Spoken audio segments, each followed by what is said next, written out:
Hello, everybody. Well, nobody at this current second, but hopefully somebody will join in so I can chat and go through my creative process of how I start a project. So no one's here yet, but for the people that are going to be watching this after the fact, I am just kind of explaining so that there's not a big long pause for them when they watch it. All right, so I'm going to be just talking about my creative process and what I do to prepare for a project so that I have everything that I think I'm going to want or need in arm's reach, because that's how I like to work, is just kind of grabbing, I'm here, but kind of grabbing next to me, and if I don't see it, I won't use it. So if I have an idea in mind, which the other night I created this page, and I was talking about the Georgia Blues collection from Prima, because they had, it was this flower from the collection, and I cannot see. All right. So I was just thinking and sitting here, and I was itching to play with the collection because I think I've only made a layout with it. But if you're just joining, be sure to say hello in the chat so I know you're here. Give this video a thumbs up if you don't mind. Hello, if you are just joining in. I hope that I am going to be getting ready to do a tag. I was thinking about the Georgia Blues collection, and I really wanted to play with it, and a tag seemed, it seemed like something that I wanted to do. So that's what I'm going to be doing, and I'm actually creating the molds with the clay, and I won't fussy cut on camera, but I just wanted to come on just for a little bit and kind of chat with you guys. And if anybody's going to join, I see people watching, but no one said hi yet. So what I like to do, like I said before, is I like to get everything ready. So I'm in desperate need of the clay molds, so I'm going to make some of those, and I've talked about this in lots of times that I like to do them in bulk, so I have a lot of them on hand so I can just grab them and use them as I like. And I do have a separate video on using the molds and the clay. So what I like to do is I find that if I kind of leave the edges jagged there, then it creates a really nice effect when you add the sprays and stuff. So, all right, more people are joining in. Hello. I am just going to be prepping, I guess, for a tag that I want to create. And I thought I would get everything ready and then do a live and create a tag, but then I decided that I needed some of these clay molds, so I'm going to be doing the tag tomorrow in a separate video.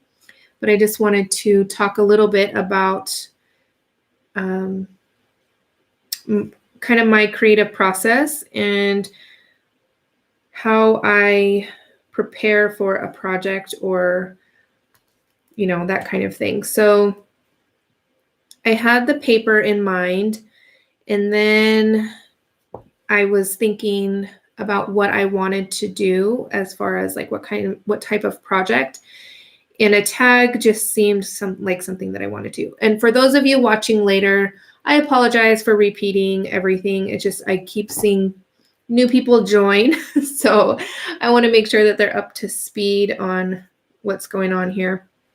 All right, so there's one. And I am using, where's the clay? It is this clay here. I get this at Hobby Lobby or Michael's, and I use a coupon, and I love it. If you are joining, please say hello in the chat. I would love to say hello to you and chat with you and answer any questions that you might have. All right. So this is pretty simple. So I'm just going to continue to make a few of these just so I have them. I'm not going to make as I normally use the whole thing and just create a ton of them all at once, but I'm not going to do that today because that would be pretty boring. But I'm going to prep for a tag that I want to create, and then I'll be doing another video, not a live video this time. I'm going to be doing a voiceover video.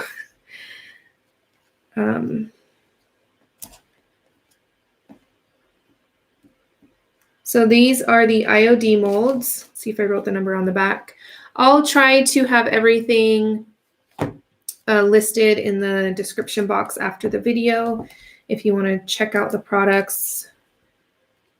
And they are affiliate links. I just want to tell you that. So you don't have to use them, but if you do use them, it does help me out. I mean, not, you know, a little bit.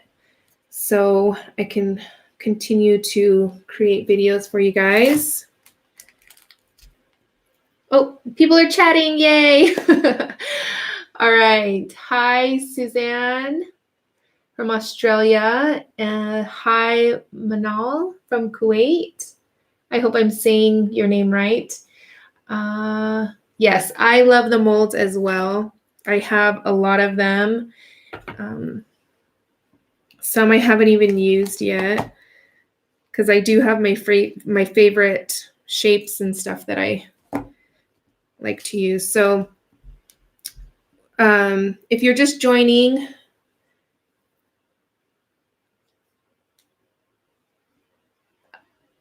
I'm just going to be kind of talking about my creative process because what I had planned on doing was doing a live of me creating a tag, but then I realized that I needed to make some molds. So instead, I'm going to be just chatting with you guys and just kind of answering questions and that kind of thing. You're not that late. Crafting and relaxing, that's what I'm doing right now. I think I've only been on for not even 10 minutes. Let's see. Just finished making a bunch of these pieces with my paper clay about an hour ago. My name is Stephanie. Hi, Stephanie. I know, I was looking, I don't know what's gotten into me. I am so shy normally, and I'm afraid, well, I guess I'm not afraid of being weird, but I'm just so awkward. I'm a very awkward person in person. So, I don't know. I don't want to scare anybody away. I'm a very weird person, which is nice. I think me and my kids always tell each other, say, "You're so weird, Abby." And then she's like, "You're weird, Mama." I'm like, I know, weird people are the best. All right.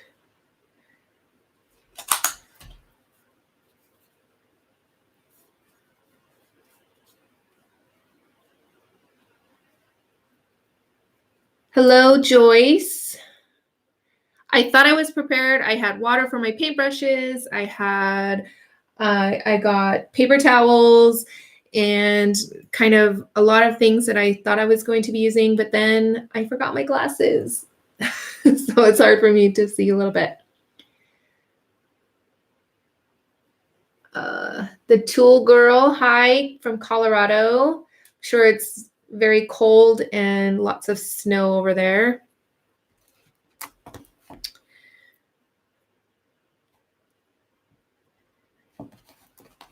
All right, one more of these.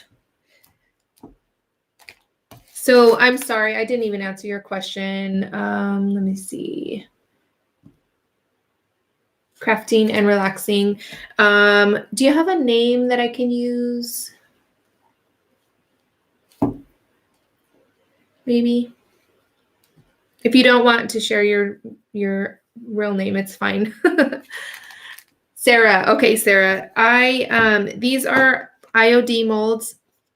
So before, if you're familiar with Prima, they had I call them the IOD sisters. They created or designed a lot of products for Prima, but now they're actually on their own. And they are still creating amazing products. But I got these, most of them when I was on the Prima design team. So I'm going to take my headphones off. All right.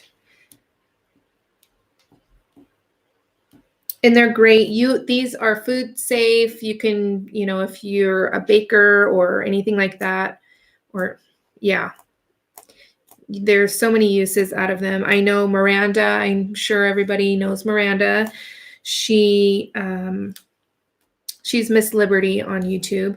She uses hot glue in them, which is a very nice cheap option.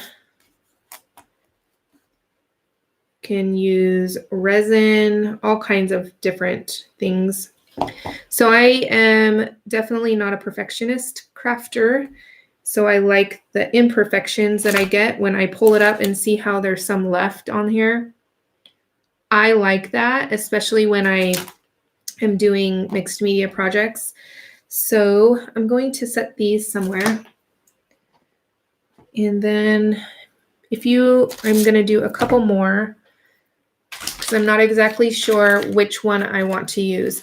So what I'm doing is just going over my process of when I'm, wanting to do a project. So if I'm doing a project for myself, something that I want to create, not anything that I have to create, I go through a process of picking the paper, or sometimes what inspires me is a photo of my kids that I have taken, or if I'm doing a layout or something, or of course, lots of you online, on Instagram, Facebook, YouTube, all that sort of thing. So, yeah, so I choose the paper if I'm going to use paper. In this case, I decided that I was going to use the Georgia Blues paper.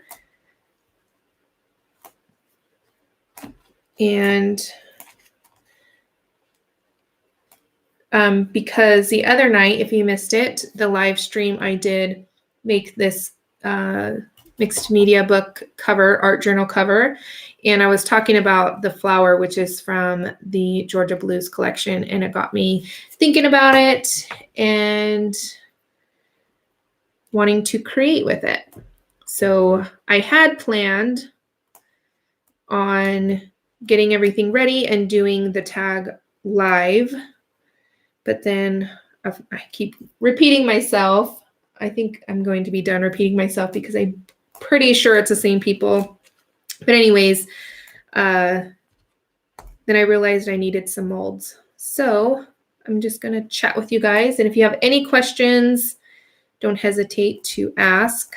All right, so first, I decide what type of project or what paper I want to use, or if I get new spray, like a spray color or paint color, and then that kind of thing. And then what I do is I pull together a bunch of stuff. Luckily, I tend to use the same stuff all the time. So a lot of it was still on my desk from the other night. So I have my light and fluffy paste, I have stamps, I have sprays, but I'm going to have to get different sprays. But I have my Crackle paste, and then I pulled out the paper, of course, and then a chipboard tag that I want to use. And then I love these wood veneers from Kaisercraft. And I'm to my last one of these Choose Happiness, which I'm most likely going to use.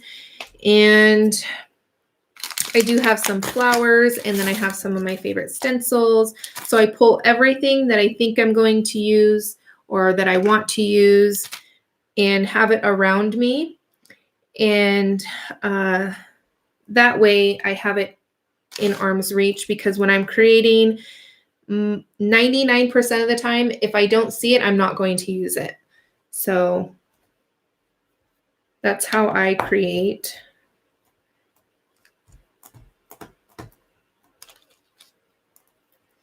All right. If you are just joining, please say hello and give this video a thumbs up. All right. The clock comes out beautiful. It does. A lot of them are so pretty, and I definitely should be taking better care of them. I'm going to have to scrub them a little bit. Oh, thank you, Davida. I'm actually really surprised that I wanted to create again. Hi, Carrie. Prima molds are excellent, very sturdy and well-made silicone molds. The Prima clays, and yes, I don't use the Prima clay. I like to use this clay. If you're just joining, it's just paper clay. And I get this at any craft store. Well, I shouldn't say any craft store. I get it at Hobby Lobby or Michael's, and I use a coupon because I think it's like $12. So it's pretty pricey. And then I can get, and Abby actually loves it as well. So she makes little bowls and just random things sometimes with it. But I do like to make kind of like a night out of this, or like an hour or so, making a ton of them, the ones that I like to use. And then that way I have them on hand, and then the clay doesn't dry out or anything like that. And I do have a separate video on this clay and everything.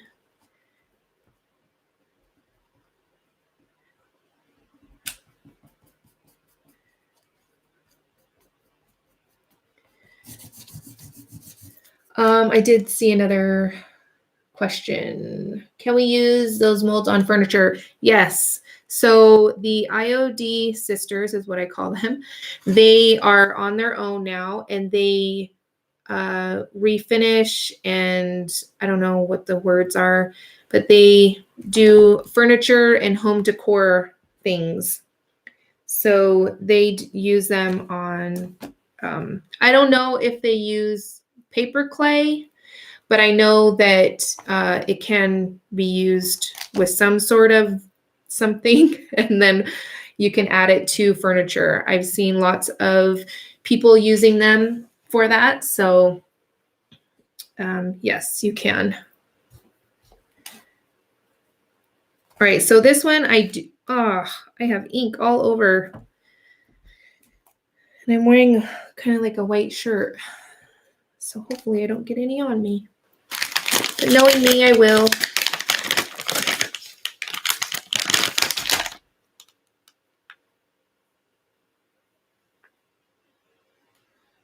Let's see.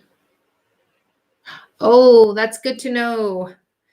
I do need to make a trip into Las Vegas and do some grocery shopping.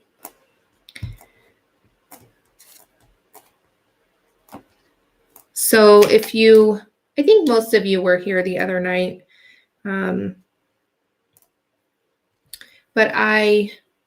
or the last couple, how many times have I think I've live streamed a few times.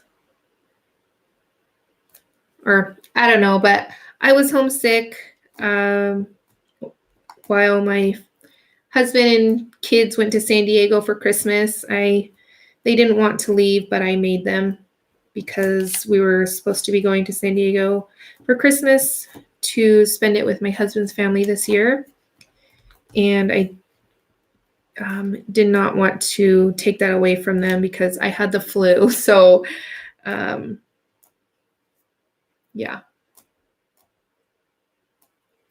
Anyway, so last night I was feeling up to eating, so I had some frozen French fries. And I ate those for dinner.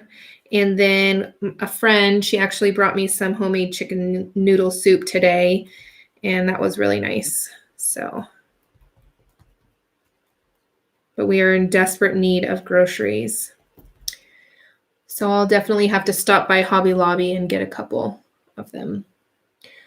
Good night, Joyce. Thanks for stopping by and saying hi.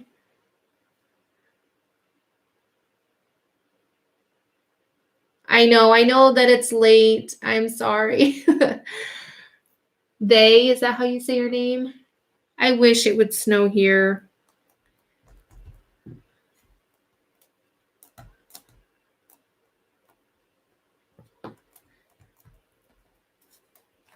I am feeling better. And they were going to come home the other day on Christmas Day, but I told them to stay. So they're on their way home right now. They should be home probably by midnight or so. All right.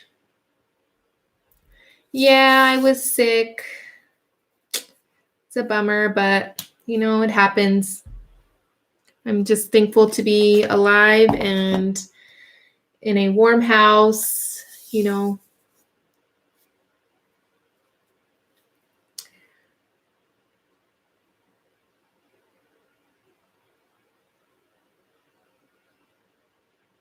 That's good.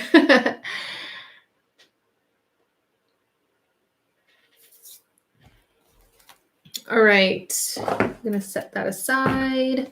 All right, so I have all of these other ones, and I will just have a link. This one is one of my favorites to use as well. Yeah, I do have all of the numbers on the back, but I'll just have a link to them after the stream. Oh, my hair is in between them, of course. My hair gets everywhere. And it's actually before, because I normally keep my hair really long, like almost like past my butt. But my daughter and I, we donated our hair last year. And it was nice not having pieces of hair like so long all around the house and, you know, everywhere. But now it's getting longer, so it's starting to get to that annoying stage again where it's everywhere. And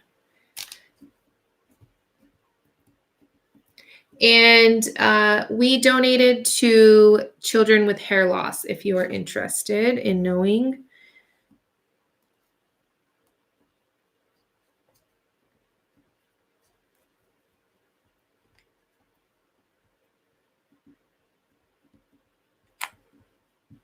So how many of you guys already have these molds?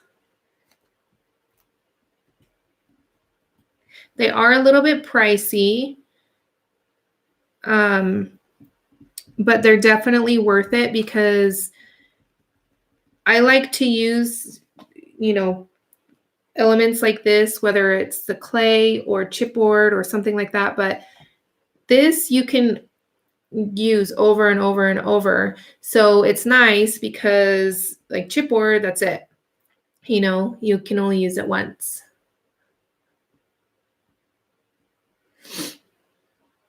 Yes, we both donated, and I donated 20 inches and my daughter donated 12 inches.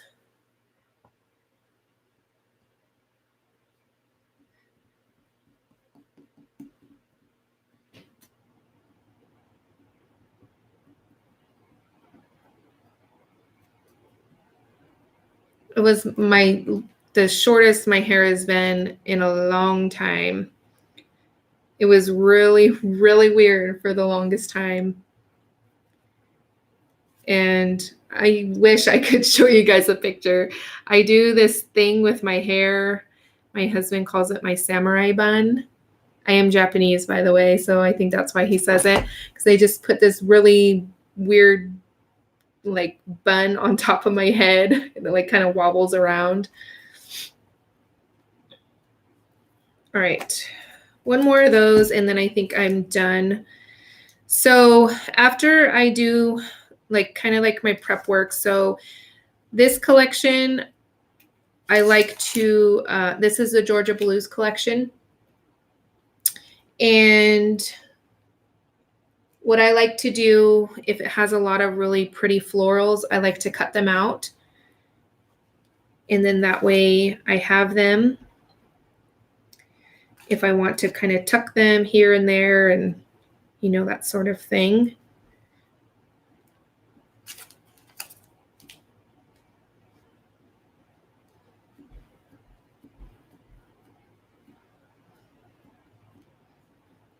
I love the paper clay, how it just kind of soaks in all of the spray. It's really neat. So what I like to do is I like to add a little bit of gesso, just kind of brush it on a little bit, because then some of the color stays a little bit on top and then some of it kind of seeps in and it just kind of creates some more, you know, interest. Hello, everybody who's just joining in.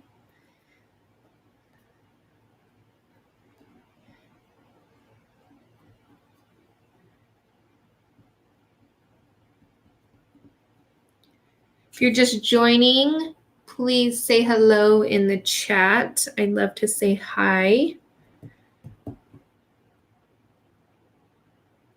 Hi, Shannon.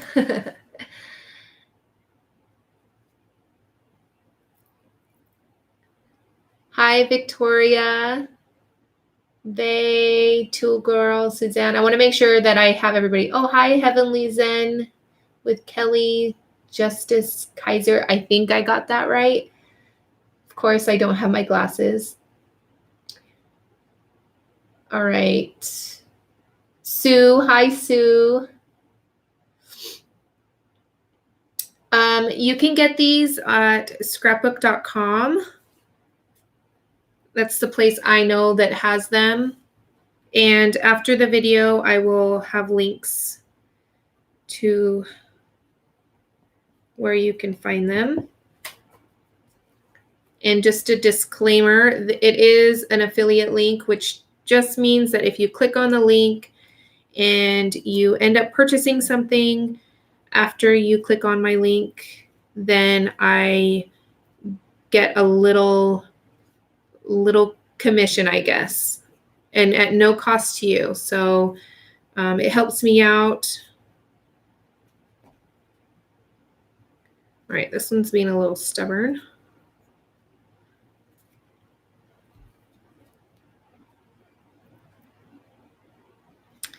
Hello, Brandy. Oh my goodness. This is...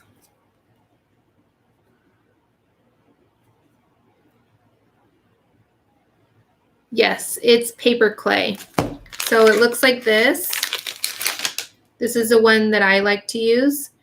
And somebody just said that they're $6.99 at Hobby Lobby right now. They're normally, I think, $10 or $12. I normally get them with a coupon.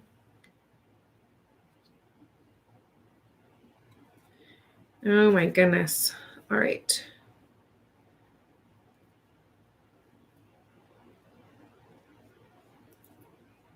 Whew. Okay. And like I said before, I don't mind that it had, like, some of it has come up. I think it gives it a little bit more interest and, you know, just something else. All right. I think that's all of the clay I'm going to be doing. Let me get a wipe here so I can clean my hands.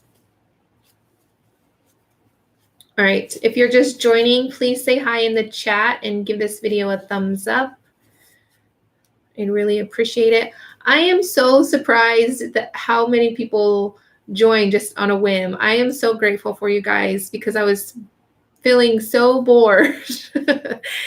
And Shannon, I was going to make a tag, but then I realized that I needed to make some molds. And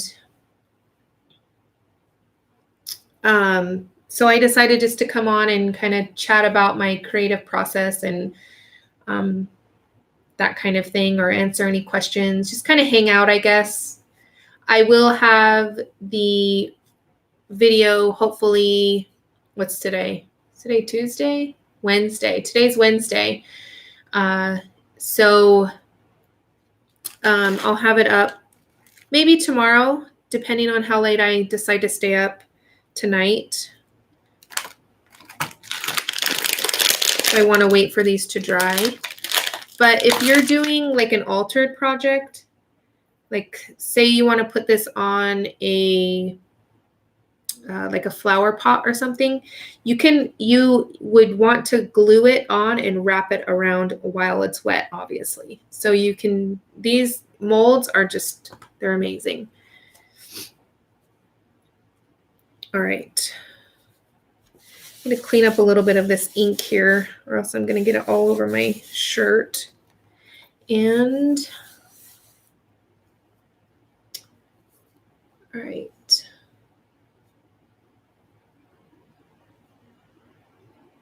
Wonders why you can't coat the mold with slick like you would use with PMC molds or something close. I have no idea what that is, slick, but honestly, I like to use like cornstarch.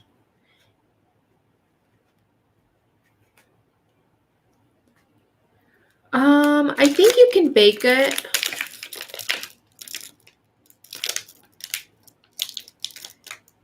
It says, okay, I'll read you what it says on the back. It says, easy to shape or mold, non-toxic, air hardens, lightweight and durable, air dries 1 to 3 days.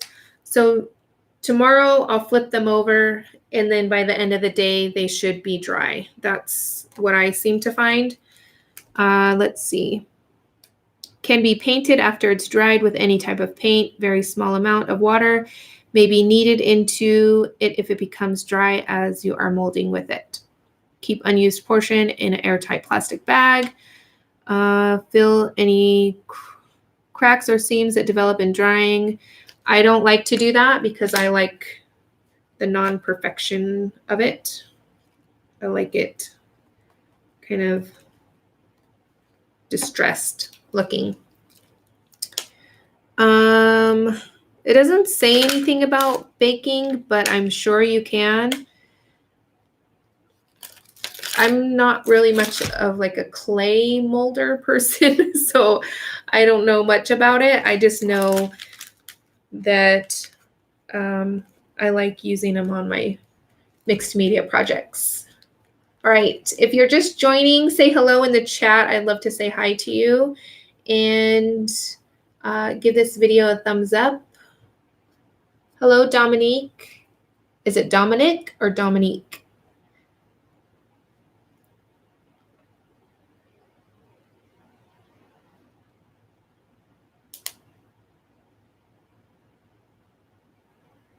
Tried powder, but doesn't work as well as oil. So what type of oil do you use, Shannon? By the way, Shannon, if you click on her name, she has an amazing YouTube channel. I think she just put a video up yesterday, I think it was. Or I know I was watching it yesterday. I think it was yesterday, or was it this morning? I don't know. But also, if any of you guys, I'll say this a million times, if you guys have YouTube channels or you share on Instagram or anything, feel free to leave a link in the chat so that people can check you out. All right. I'm not going to bore you with me cleaning those. All right. So next step after I do that is I would play around with placement. So let's see. I'm going to try and think of how I want this.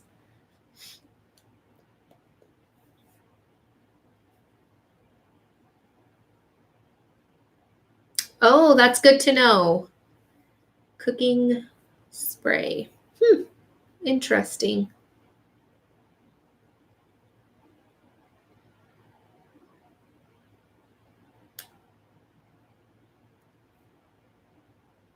Oh, you're going to work.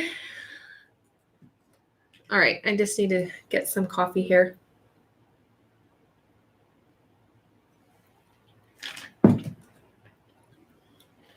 All right, and also if I have things that I want to paint, like these wood veneer pieces, I normally emboss these.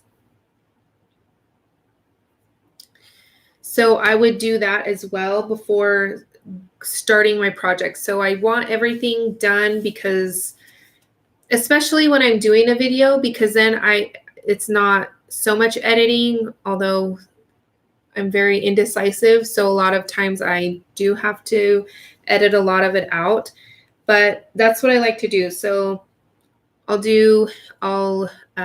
decide on the paper, then kind of what project I want to do. So today I wanted to do a tag, and then I needed to do the mold. So I'm going to do the molds, and then I will also cut out some of these flowers in this paper collection. All right. Let's see if I even have a paper left. I know my layout that I made, I think I used 2 pages. Yeah, so I have this, and I also actually remembered now that I saw these flowers are very similar to this washi tape that I have, and I'm going to go grab it really quickly.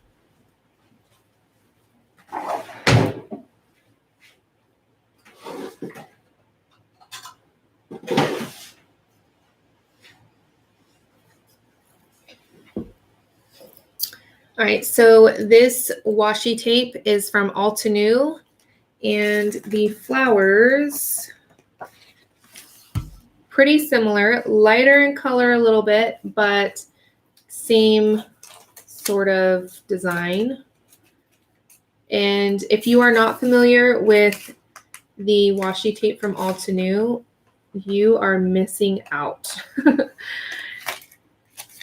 So gorgeous. They have so many. So what I do with this washi tape is I like to put it on some cardstock and fussy cut the flowers out.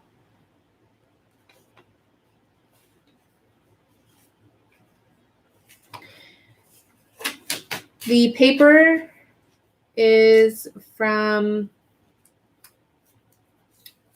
oh no, you were just saying that you love the paper. I thought you were asking what paper it is, but it's from Prima. It's the Georgia Blues collection. Probably my favorite right now. Yes, fussy cut it out. So you just cut around it and just kind of cut out the flowers. I wish I knew where my layout was that I did with just this washi tape. It was quite a while ago, but I do have a video somewhere on my channel using it. I'm going to grab some more just to show you.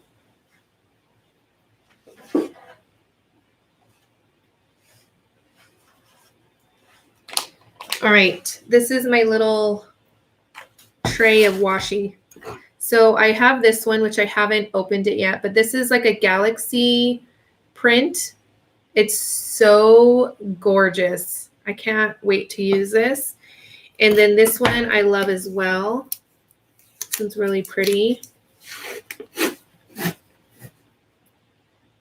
So these are designed just for card makers mainly, and they do have some scrapbooking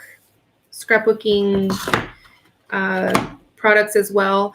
But Altenew is definitely known for their stamps for card making. But I use them, like the florals and stuff. I use them to I use them on my my projects. Sorry, I can't think. Then I got this one. I meant to get the purple one. They have a purple one pretty similar to this one. Then I have this. Oh, this one's my favorite. I haven't used it yet. Maybe I have.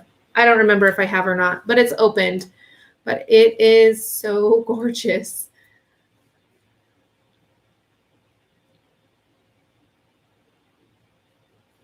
They are a little bit pricey, but there's so much in there. It's definitely worth it. And then I love this one too. This one's kind of like, oh, right. There we go. So there's like pink strokes, and then there's like blue ones as well. And I have this polka dot one from Altenew, which is a really quick, easy card. You know, you just put this down on the background and put a sentiment on there, and there you go. You have a quick card. So yeah. And they have a lot more too. And I just saw today, I think in the scrapbook.com store, they have a ton of new stuff. They have paper and all sorts of fun stuff. Okay, so that out of the way.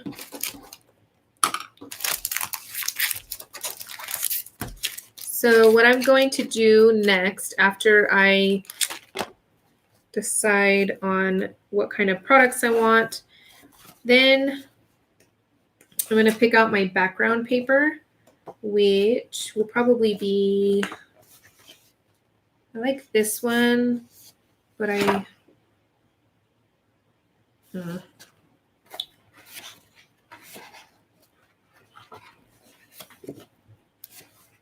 trying to think.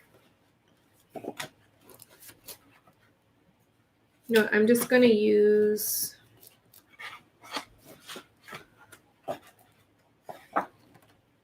it's so hard.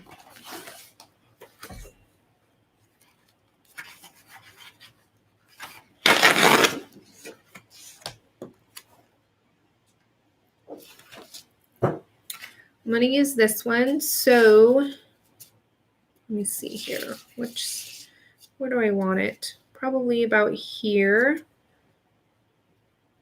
All right.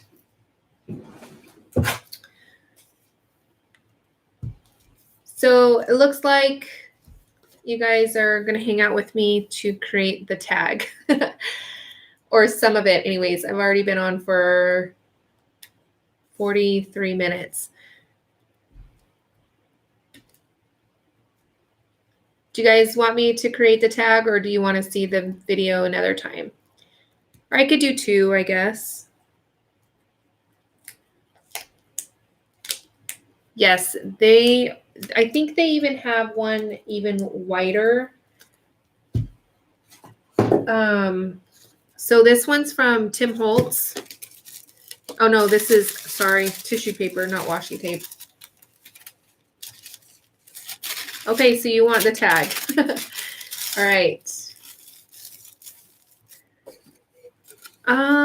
Shannon, all of my projects go in boxes until my mom comes and raids my stuff, and then because she gives them as gifts, things that I make. Am I that boring that you're gonna fall asleep? Come on, be nice. No, I'm just kidding. I've definitely done that lots of times. Probably not watching people live because I never can catch anybody live. But because most of the time when I watch YouTube, it's late at night in bed. So but I definitely fall asleep watching YouTube videos. All right, so I'm going to use this big mama roll of tape. And what I'm going to do is just cut it, maybe? Yep.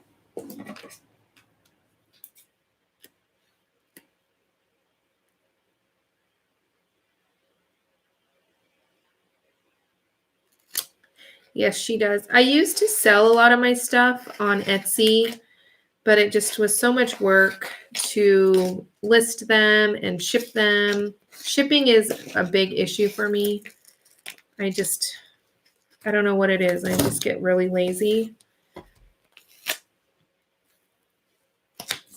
All right, so I need to make sure that I am in frame here. You put that down.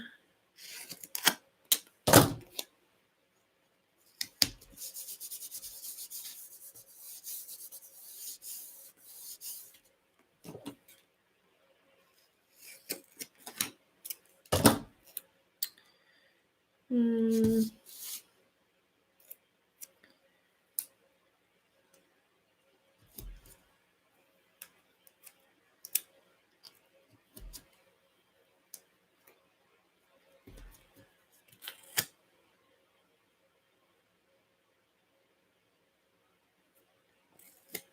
2 a.m. Oh my goodness. I remember when my kids, well, a few years ago, because my kids are still small, but that's when I would craft, is at nighttime till 2, 3, 4 in the morning sometimes. It's the only time that I really had. And now that both my kids are in school all day, and because when Abby started kindergarten, I was at the school every single day, almost every single day. And I think I was either helping in the classroom, helping in the lunchroom, because it was the first year that they did all day kindergarten. So, and my son went to half day kindergarten. So I was really freaked out, and she got a brand new teacher, first year teaching kindergarten, which she was just born to teach. Abby just fell in love with her. I fell in love with her. My niece actually has her this year, and we, became friends actually. So she's just an amazing person. But anyways, so when Abby was in kindergarten, I was always at the school. I was terrified of leaving her all day. But anyway, so now she's in second grade and they don't need me anymore. And my son is in junior high and they definitely don't need me. So over there, although I do go occasionally to help out in stuff like that. And we actually had to do like a background check and fingerprinting and all this sort of thing if we help out more than 4 or 3 times a month, I think. So, although I don't think I'm there, I should have, I don't know. Anyways, I'm rambling.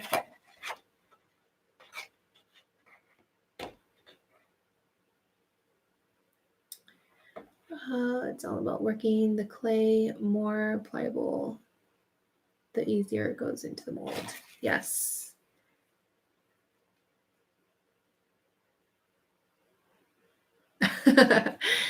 I know they'll always need me. Yeah, it was hard this year because we've always done everything together. We've always walked to school together, me, my son, and my daughter.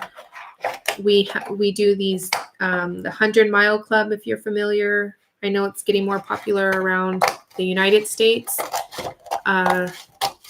So they try to get 100 miles of running or walking, and you get like a medal and a certificate and stuff like that. And they have like a pizza party and all that kind of thing. And then we also did the accelerated reader program. So they would read books, and then you take tests and they get points. And then if you get to, like, each grade has a goal. So we were always at the school for that, or the, running, or all kinds of stuff. I'm actually going to flip these. It's pretty dry. Thinking because the heater is on, they're drying a little bit faster.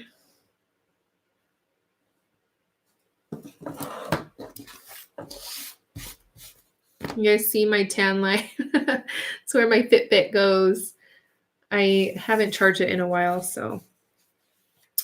All right, so paper on the tag, and you can definitely use like a cardboard box, like a cereal box or something, and then just kind of cut out the grooves and then make the tag as you want. These tags are, they have a ruler right here. Let's see, 8.5 by 3 3/4. So if anybody was wondering, I'm gonna get my distress tool. I think it's over here. Nope, it's good.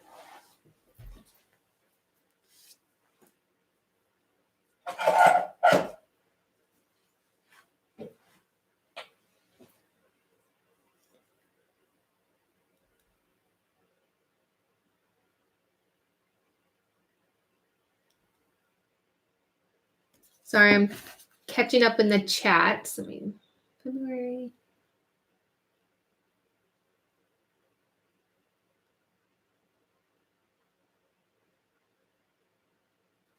Oh.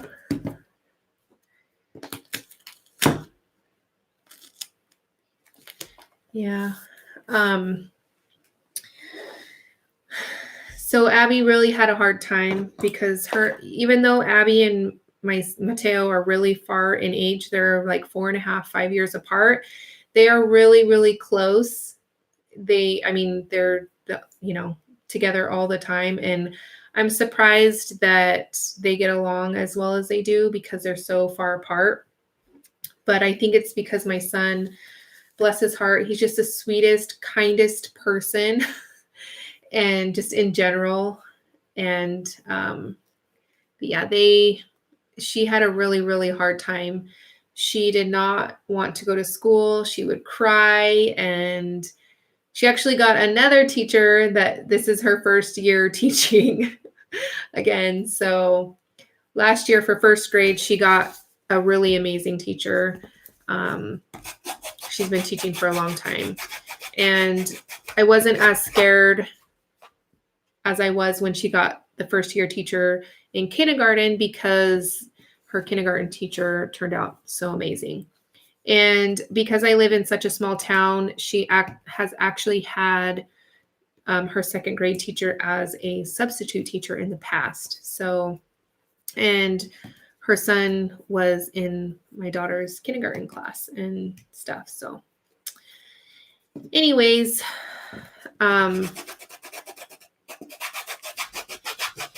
yeah, they're always thinking of each other, and it's really nice. So this is a Prima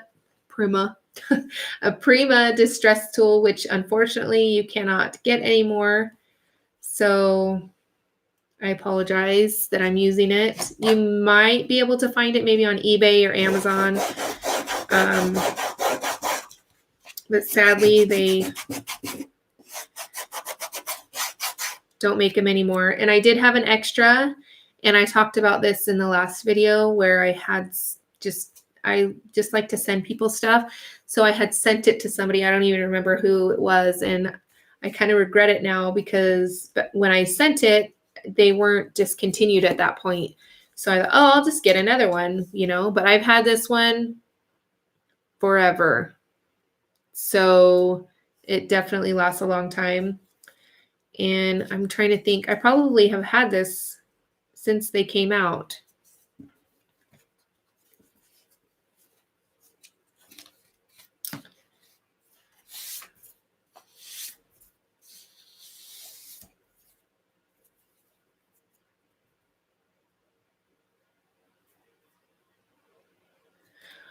I volunteer a lot, but definitely not crafts. They are wanting the kids to know so much nowadays. I volunteer in my niece's class as well.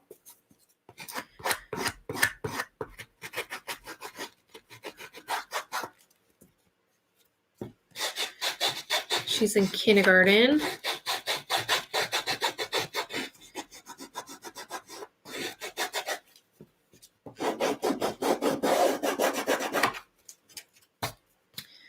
All right, so distress the edges. Then I'm going to use some clear gesso and paintbrush. I got some new paintbrushes because I am a very destructive crafter and I don't wash them off. This is my last pack of these.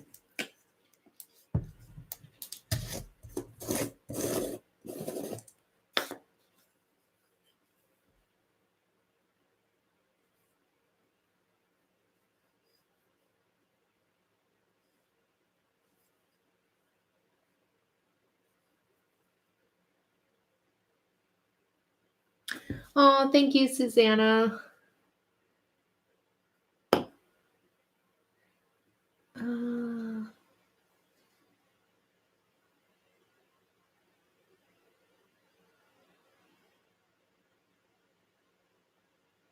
So I'm just catching up on the chat a little bit. Thank you.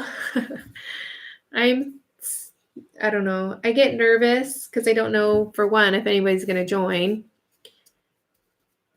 And two, if I'm going to have enough to say, because I've done so many videos where what I normally do is I turn on a show, catch up on my shows with my headphones in and record my videos, and then I'll do a voiceover. So I don't talk to anybody, so it's kind of weird trying to talk and chat and explain what I'm doing. All right, so next step is I always gesso everything. So in this case, I like the pattern in the back, the distressing, and that sort of thing. So I'm going to add the clear gesso, although I probably will cover a lot of it up. I know I get asked all the time, why did you do that if you're just going to cover it up? Because I don't know what the end result is going to be. And I would rather have a little bit of texture peeking out than miss the opportunity to put it down, if that makes sense. So a lot of times I'll like add stamping or, you know, like washi tape, or like I'm going to try to save as much of the background as I can, but a lot of it will get covered up. So somebody, you know, and you could definitely just add, you know, white paper. You don't have to add pattern paper. But I want to add quite a bit of the gesso to this. And then for the molds, they need more drying, of course.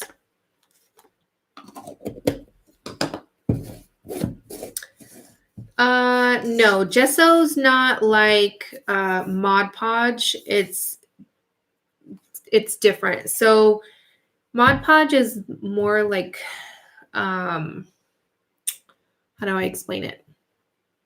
I don't know. You don't want to use Mod Podge. You want to use gesso because it's, well, it says, I never really read All right, it says clear matte ground acrylic works well as a primer and sealer on most surfaces, including canvas, wood paper, metal, chipboard, fabric, plastic, dries quickly and keeps the working surface visible. So this is clear gesso. Works well for a variety of color products, providing a non-yellowing clear background. Gesso is water-based, but permanent and flexible after drying. Will mix with pigments or acrylic paints to create a range of customized color grounds. Apply with a paintbrush. So what I'm doing is sealing the paper. So if I were to put the spray, I'm not going to spray it because it'll go everywhere, straight on the paper, it will seep through. Okay, so in my case, I like to add water and it will seep in the paper.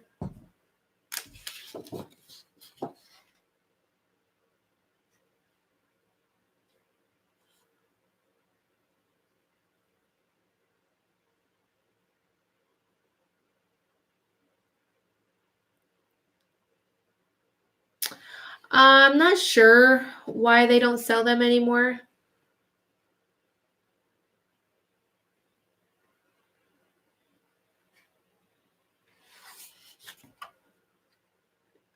Prima definitely, I don't know, to be honest. Georgia. I love Georgia. My husband went there a few years back for work, and I love all of the houses. I love all the greenery and all that sort of thing. And he was sending me pictures, and I was so mad. And I was like, we're moving to Georgia. I can't remember where he went. Anyway, so it might be hard to tell on camera, but it just kind of seeped through, and you don't get the you can tell the more pigmented areas where it seeped in more to the paper, the fibers in the paper. So that's why you gesso the paper, because you want the paper to be protected, and then you have more play with the colors and stuff on top. I am in Nevada.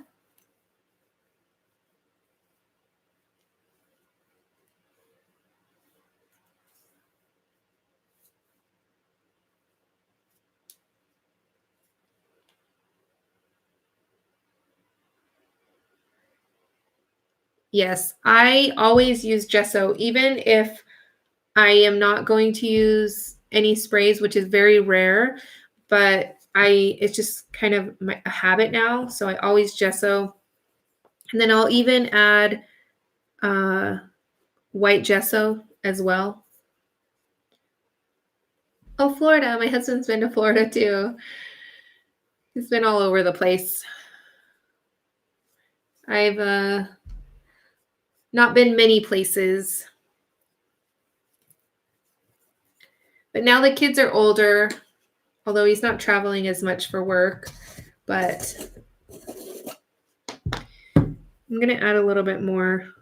You definitely don't have to add this much. Just kind of being cautious.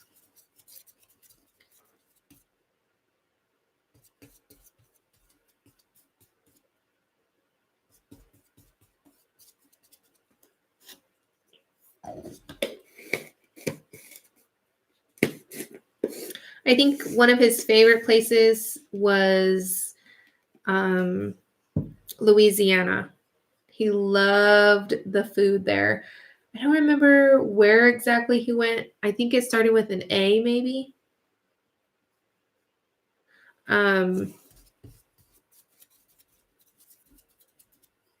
What is it called? Anyways, he was in heaven because they, obviously they have shrimp and crawfish and all that sort of thing. And he loves shrimp.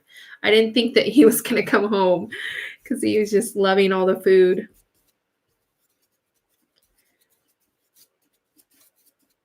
Hello, Vay in Minnesota. I think I said hi to you earlier because I remember asking if I said your name right. And he's been to Minnesota before as well. I'm so jealous of all the places that he's gone. Texas, he's been to Texas. He went to NASA, actually, which was kind of cool.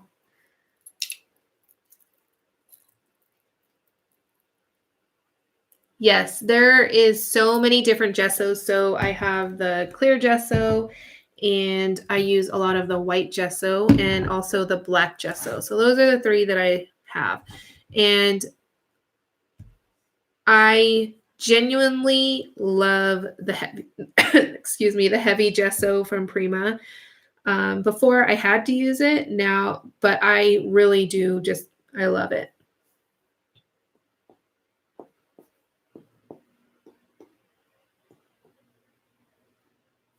So the heavy gesso is just really thick. Oh, geez. So if you were to go to the craft store and get the craft basic gesso, it's definitely runny. It's more like this. The white gesso is a little bit more runny like this. See how that kind of moves around? You could see that.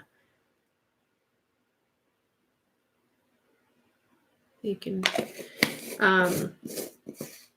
it's just thinner, a lot of them. You definitely can get heavy gesso in different brands, but it's not going anywhere. So it's very thick. You can paint it on anything and it covers it up nicely with a lot of times with one layer. So I actually am going to add a little bit of white. See how that just kind of covers that up? I'm going to smooth it out.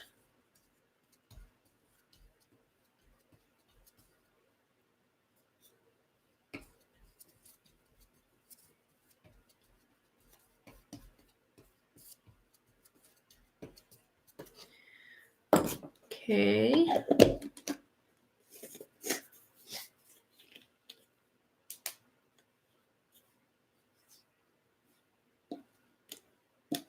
Yes, Sharon, please do. I was very intimidated by mixed media and all of that sort of thing. And it's honestly just so simple, the steps. So you can take something like this.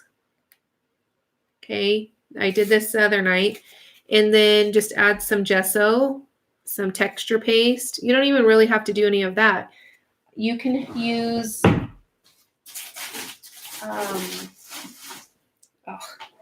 to remember where I put it. So I got this, I think this is like joining tape or something like that. You can take some of this, kind of rip it in pieces. You can get this for a couple dollars. And then you have this drywall tape, I think, couple bucks. You can use, where is it? I think my daughter stole it, but not stole it, but she likes to use the masking tape. And I used to do that a lot. It's kind of bunch up the masking tape and to create lots of texture when I definitely did not have the means to get what I have now. Let me see if I can find some, because I think I want to do that.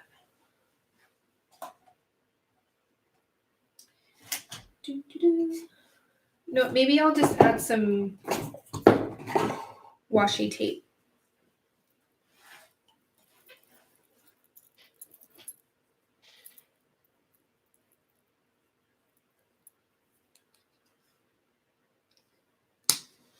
Yes. It definitely is. It's so like relaxing. You can do anything. I personally don't think that there's really any like right or wrong for any type of art or crafting, or, you know, some people say, oh, don't use this with that, you know, the rule of threes, all that kind of stuff. I just think the more that you put like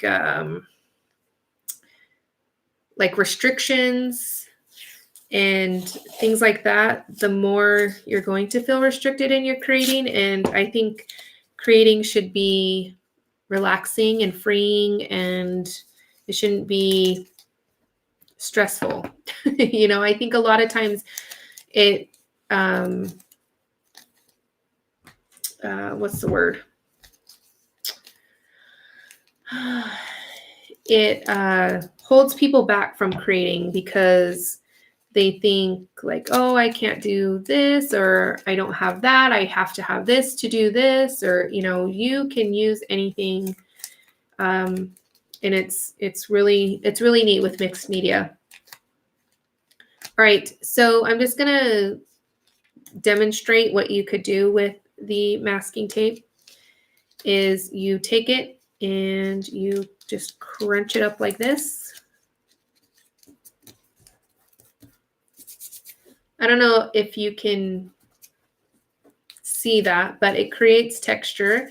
You can add gesso over it and then add your color. And you can use any type of color medium, acrylic paint, water paints, watercolors. I'm sorry.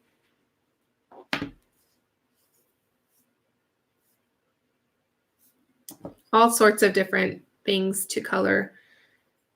So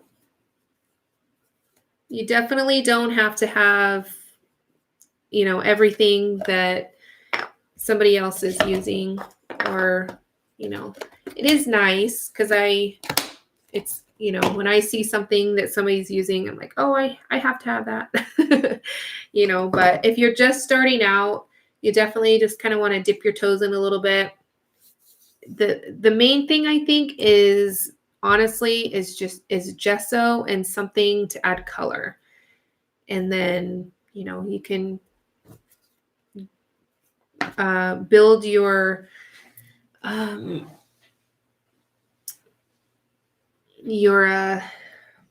oh my goodness, I can't even talk tonight. Your stash of mixed media from there.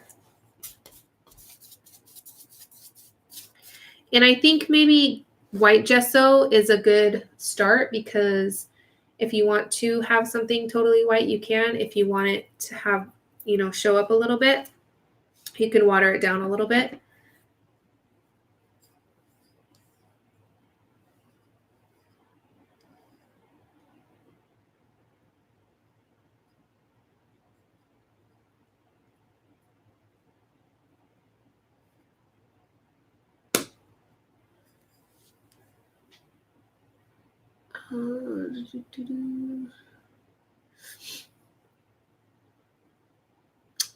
Yep, Sue, then I think you should probably just find something to alter. You can even take a cereal box, slap some gesso on there, put some, you know, masking tape down, texture, find some bottle caps, screws, all sorts of different things that you can just add to it, gesso it up, and then add your color.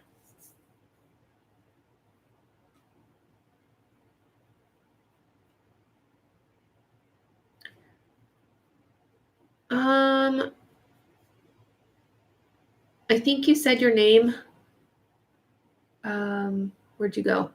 The Tool Girl. Yes, I have considered doing it on a regular basis. I'm thinking maybe, but it's definitely probably going to have to be during the day, sadly. I feel like I've gotten more viewers at nighttime, which is strange because it's so late. Stephanie, yes. I should remember that because my husband's grandma calls me Stephanie.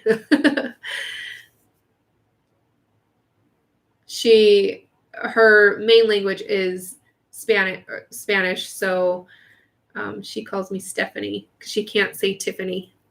It's funny. But yes, I've considered it. I like interacting with you guys like this. It's fun, and the more I do it, the more comfortable I am.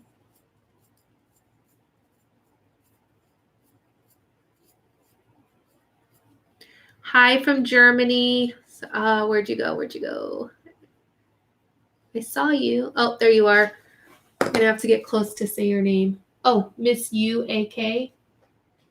And Monica from Spain. Hello. Welcome. Thank you for coming on and chatting. All right, back to the tag. So I'm already an hour and 15 minutes in. Holy moly. It's a long time. All right. Next, let's see. Oh, you can find things like this to add. Like, it's just, the options are endless. So sticks. I have these cool sticks. I actually purchased these, I think, at Hobby Lobby, but obviously you can find them if you are in a place where, you know, you have lots of trees.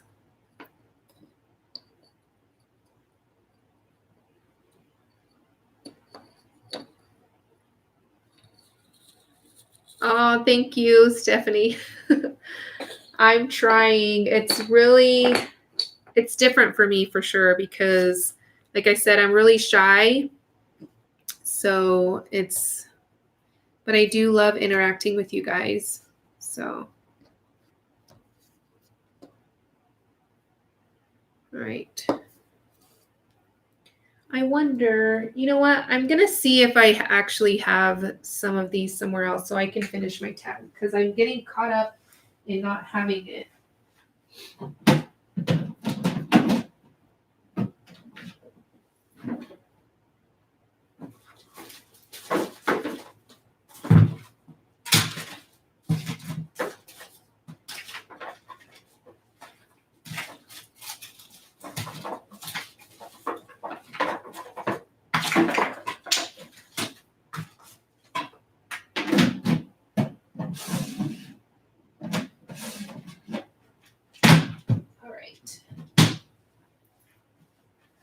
I'm back. So, if you are new to my channel, then, oh, I do have some. Look at there.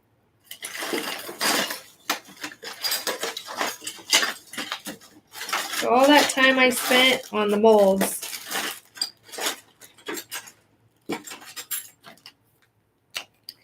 Anyway, so I have a bucket.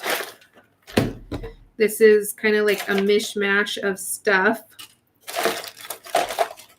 And I just keep it, and this is what I use for mixed media stuff. So you can use chipboard, cut it, and let's see what kind of stuff I have in here. See, I have screws, pearls, and I stamp on vellum a lot, and then I'll tuck these behind. So all sorts of stuff.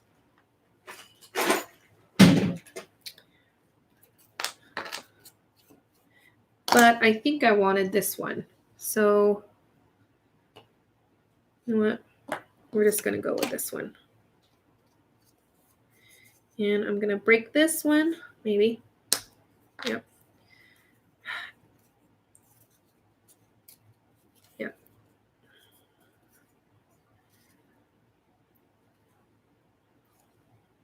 I like to kind of get a little bit of like a crooked edge, I guess, because then it just creates more interest, I think. All right, if you're just joining, please say hi in the chat and welcome, and give this video a thumbs up. Also, I do want to point out there is the super chat option. Definitely don't have to use it. It's just there. Just want to point that out. I don't even honestly know if I set it up or not. But yeah, it's there. Don't worry about it if you don't want to, but it definitely does help me out. Oh, and also I do have a Patreon page. I kind of just started it. So you will get exclusive content over there if you join my Patreon page. Definitely, you don't have to, just another option. All right, so I'm just going to add a little bit of gesso here, and I'm using white gesso because the clay is a little bit on the tan side, and I want it a little bit white.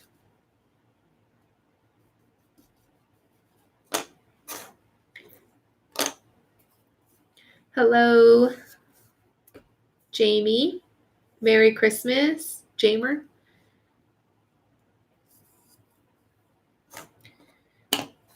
Okay.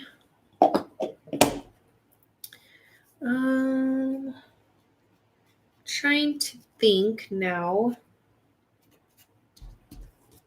All right, I am going to add, first I need a sip of coffee.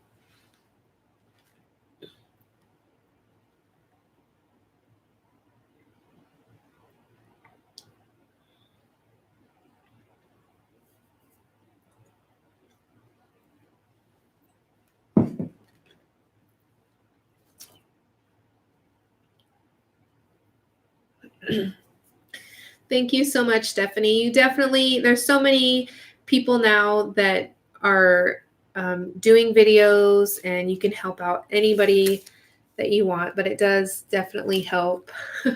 And I do appreciate it.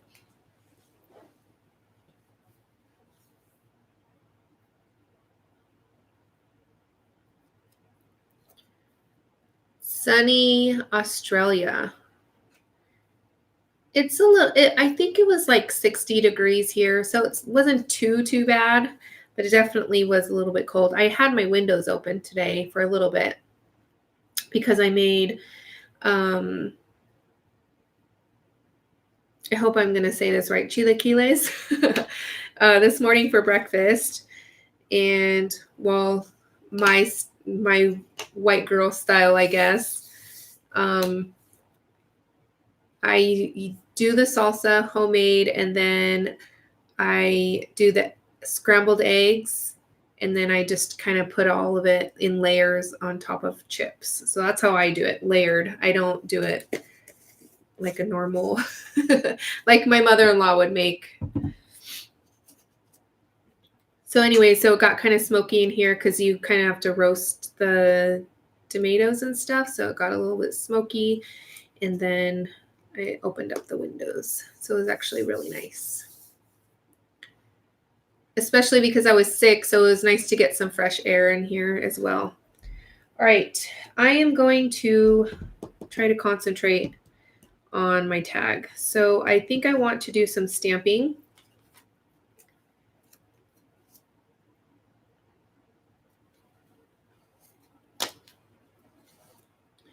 And I did find my favorite stamp. This is from Finnabair.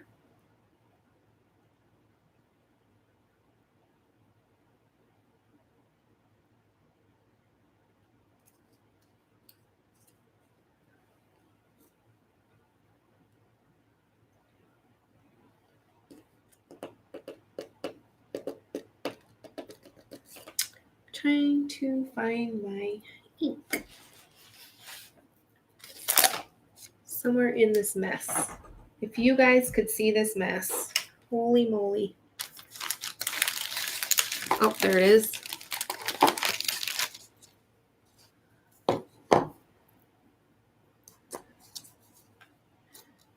All right, so the stamp is from Finnabair. And what I like to do, I'm going to tear this piece off here, is, so I'm trying to think how I want this. I want my main focus here, and then a little bit kind of down and a little bit up. You know what I mean? So I want to try to keep that when I'm thinking about my stamping, so that I can have just a little bit peeking out here and there. So I take the Stazon ink, so this won't run or bleed or anything like that when I add the sprays. This just adds more texture to the background of the project.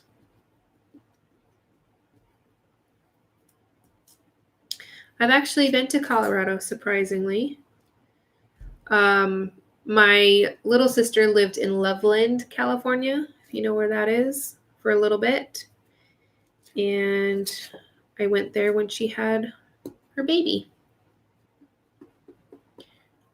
Yes, I use archival inks, but they tend to run a little bit. Like they bleed a little bit. So I like to use Stazon ink. And Stazon ink does come in other colors. I just don't have them. So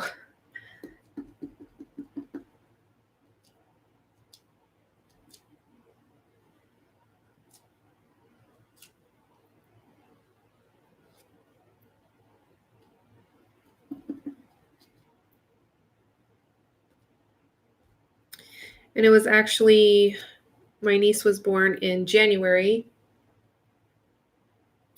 So it was snowing there.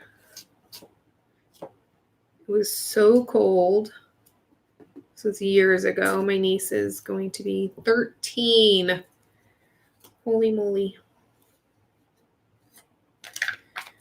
I'm not ready for her to be a teenager.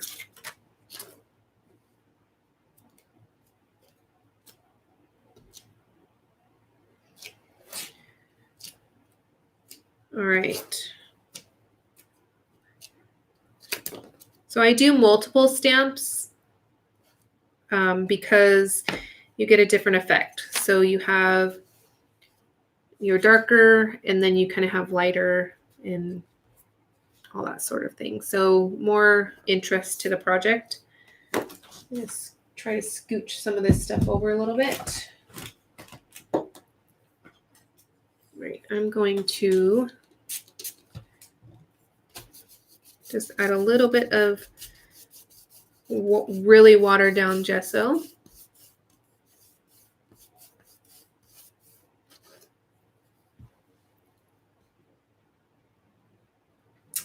Hello, Miss from Denmark.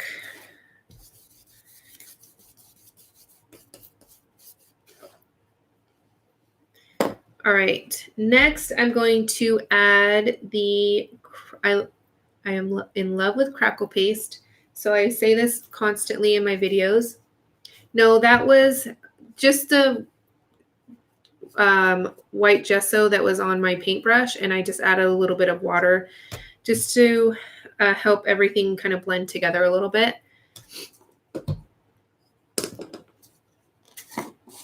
So I use the same products over and over and over and over again. I know what I like, and I like to use what I'm comfortable with and what I like.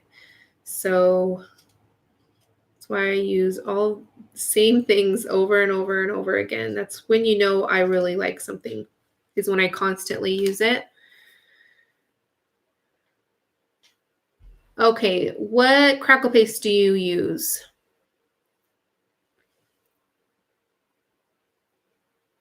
Marnie?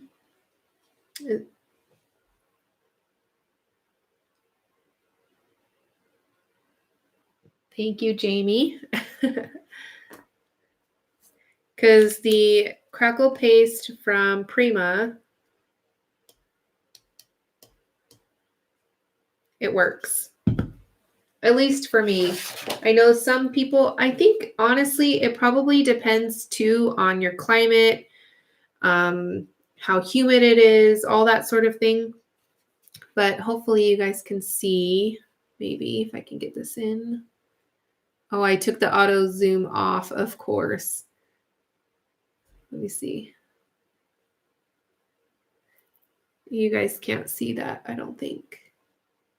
Let me see if I can fix it for you so you can see that it does work. I'm gonna find my controls for the camera real quick. And there we go. I'm not sure if it'll change. Oh, yep, it did. There it goes. All right.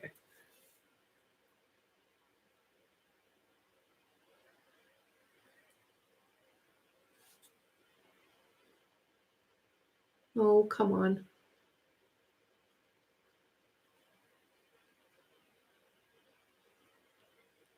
Can you guys see those cracks? Maybe if it wants to zoom. See if I add a little bit more light. There we go.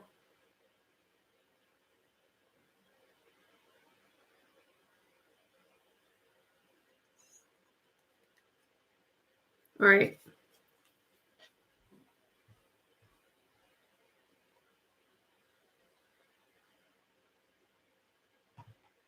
I'm going to turn off the autofocus. All right. So, yes. So I heat dried this one. So you have like little cracks and then bigger cracks.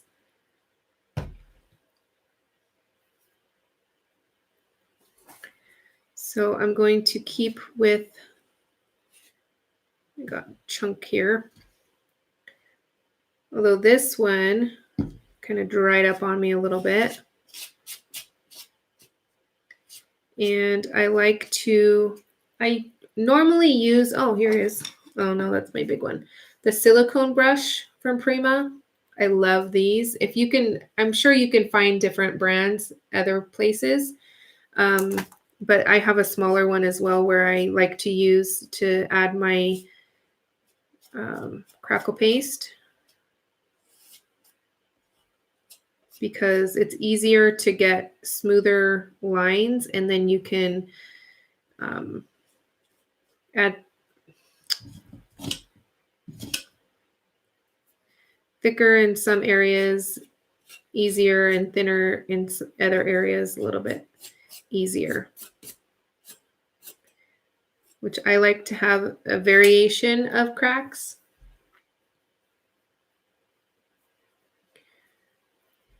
So I like some thinner and some thicker.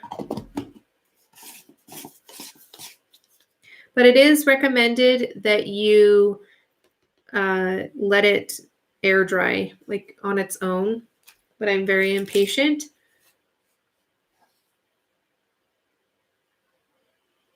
Oh, that's a good idea. I might have to try that with the crackle paste, because it's my crackle paste that, like if I put it around the edges, I don't know if you could see that, but it's all along the edges. It's dried up here. And then when I go in to scoop some out, I get some of those hardened areas.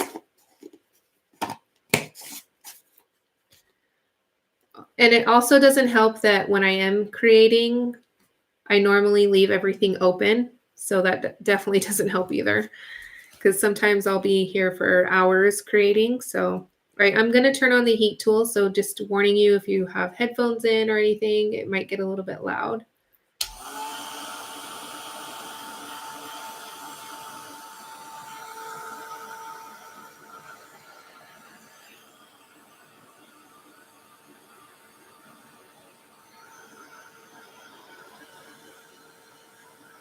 And there is a little trick to drying your crackle paste. You want to do it kind of in stages. So I'm not like holding in one area too long.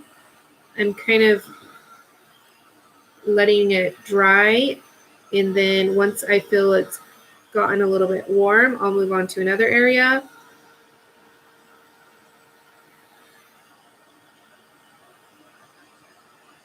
I find the white crackle paste it turns out better than the clear crackle paste when I dry it. The clear crackle paste kind of just bubbles. Okay, Davida, thanks for joining. Have a great day at work tomorrow.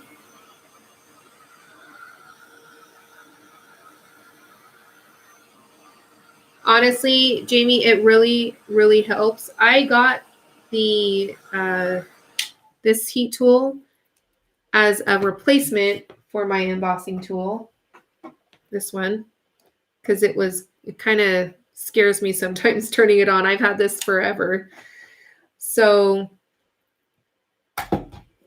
but then I realized, I think I was making a card or something, trying to emboss with it, using the embossing powder. And then everybody's like, it's not an embossing tool. It's not like that. It's more for drying things. So that's what I use it for now. But it definitely helps because it's whiter and it's different. Do you ever color white Crackle paste? I don't. I color afterwards, but that's actually a really good idea to color it because it would probably color really nicely. Although I'm always afraid of mixing it too much and kind of ruining whatever chemical-y thing that's going on in it that makes it crack. All right, next thing to do is I'm actually going to add a little bit more stamping on top of this, which I should have done after the fact anyways.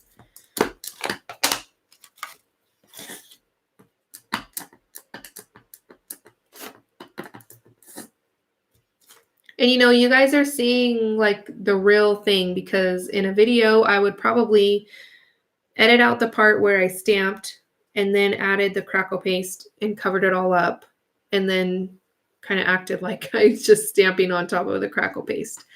So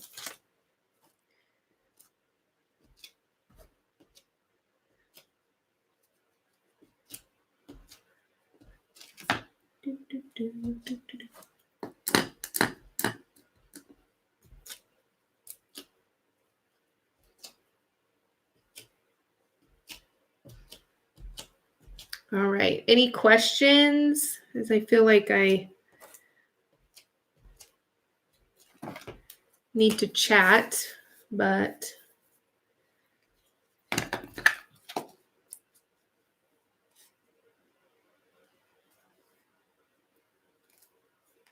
have you created with the frosting yet? Oh, the modeling paste. This? Is that what you're talking about?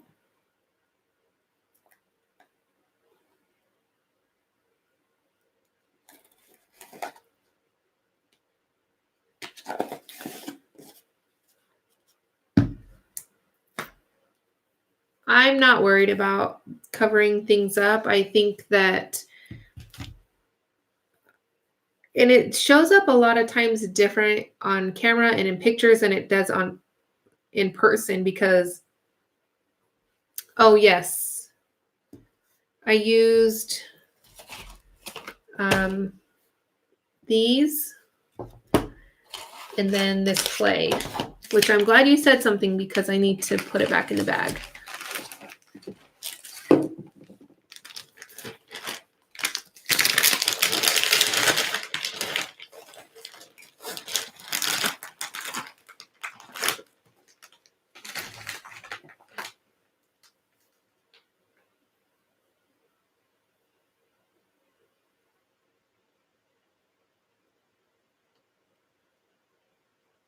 Yes, Jamie, they are the IOD molds. And thank you, Stephanie.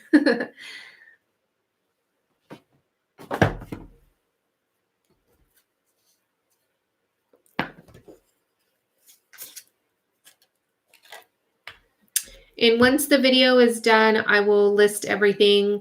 It'll take me a few minutes, but I'll have everything listed. I don't do it before only because I really don't know exactly what I'll be using. So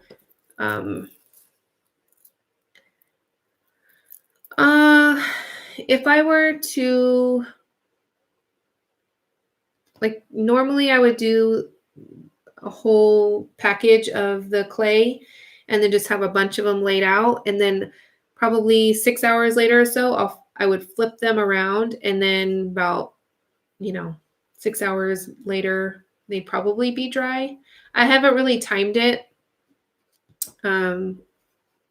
but they do take a little bit to dry, and it does depend on where you're living. If it's humid, it might take a little bit longer, obviously. And then I notice in the summertime, even though it's always dry here, but it's drier and hotter because I have the air conditioning on, it tends to take a little bit longer. So I have the heater on now, so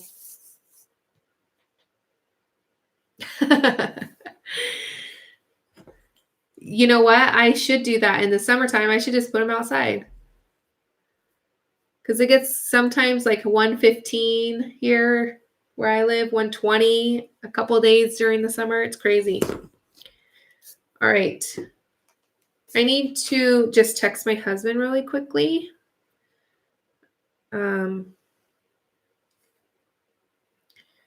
Because they're coming back from San Diego. And I want to make sure that they're not close and not going to, because my craft room is right by the garage door.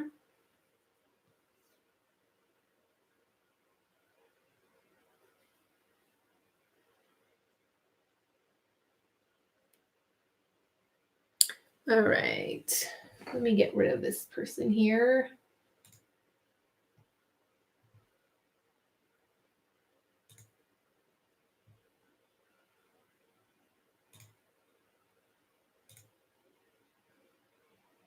All right. Oh, the Prima frosting, the modeling paste. I'm not exactly sure what you're talking about. If you're talking about this, then it's the light and fluffy paste from the Crafter's Workshop.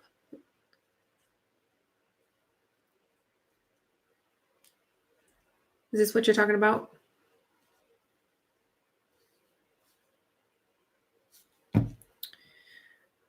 Or are you talking about the gesso?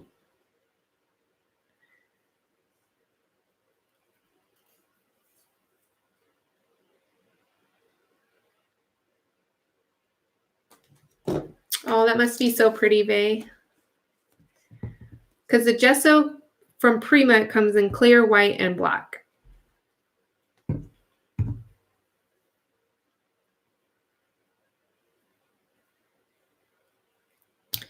All right, now we are going to add the light and fluffy paste, which is my favorite. Before it was the light paste from Prima, which I still like, but the light and fluffy paste is a really good mixture between modeling paste and the light and fluffy paste. It's like a good mixture between the two.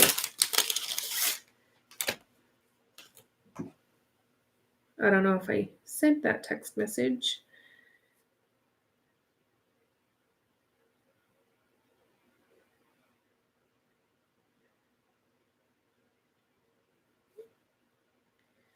See, this is why I shouldn't do them late at night anyways, because I'm a scatterbrain as it is. So when I'm tired and that sort of thing, I just kind of, let me see.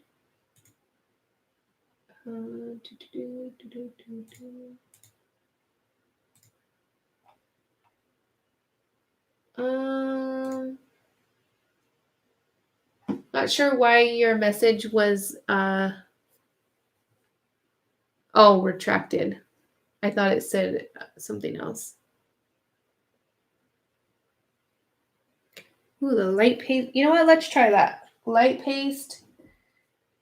And I lied. I don't think I have model. Oh, no, wait. I do have modeling paste.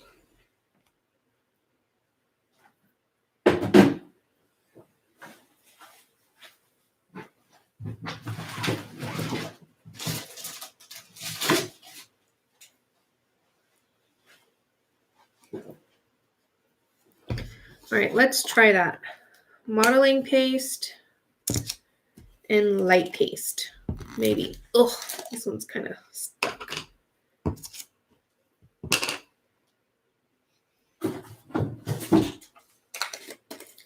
I'm going to use this jar.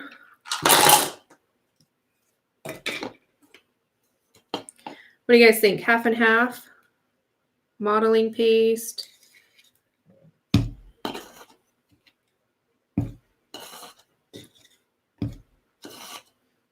And light paste.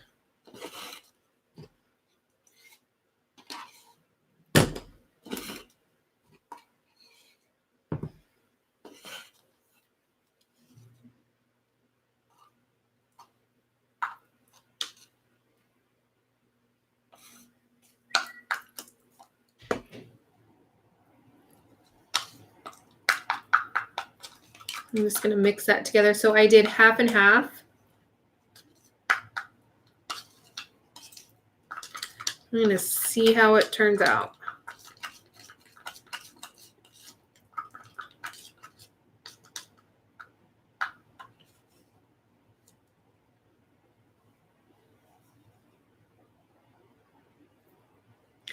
Oh, I know what you're talking about now. I haven't tried that stuff yet. I'm very behind on the new stuff. So I don't know. I don't even think I've seen it being used in a video or anything. All right. Just going to roll up my sleeves a little bit.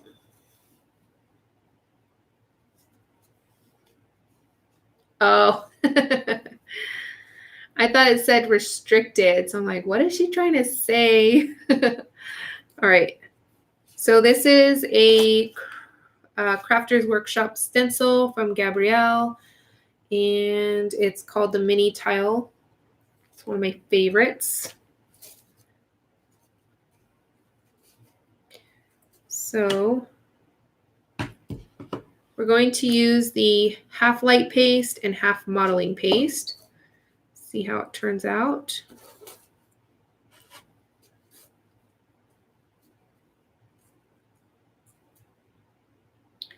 Because there's lines, I'm not really that particular with lining things up, but because there's lines, straight lines, I want to make sure to have it a little bit straight.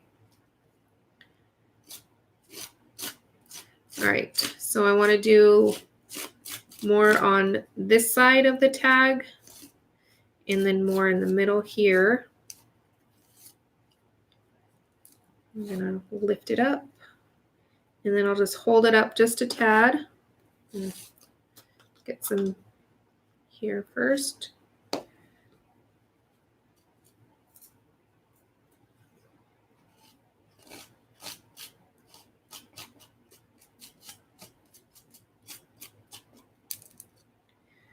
Just like that.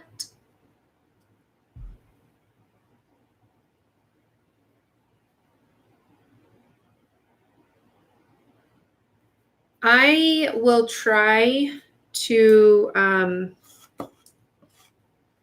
plan something. Does that work? And then we can kind of create together. But I definitely need to get a move on here because it's almost 2 hours in and I've barely done anything. All right. So what I like to do is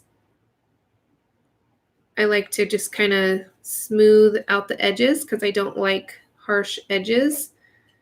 And then that way everything kind of flows together and blends nicely together.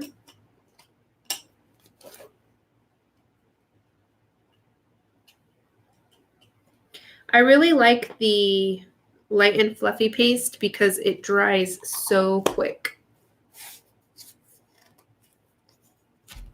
So it's really nice, especially because I'm so impatient. Hello, Juanes. Hope I'm saying your name right. If you're just joining, please hop in the chat and say hello. Give this video a thumbs up. I'm just going to add a little bit of the paste to the side here.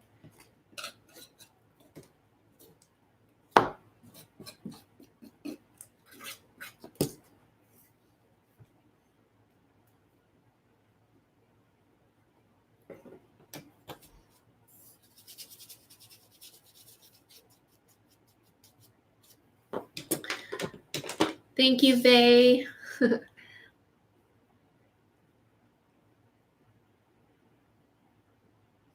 Oh, no problem.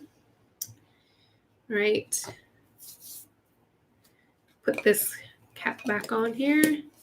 All right, I'm going to use the heat tool.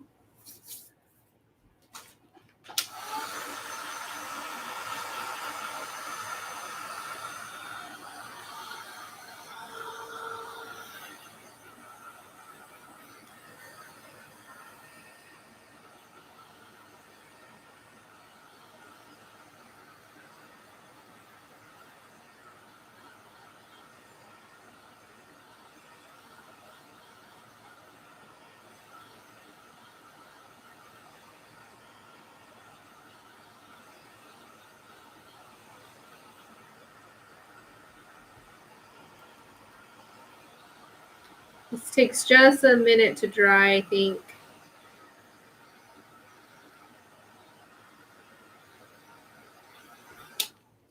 All right, I am going to get my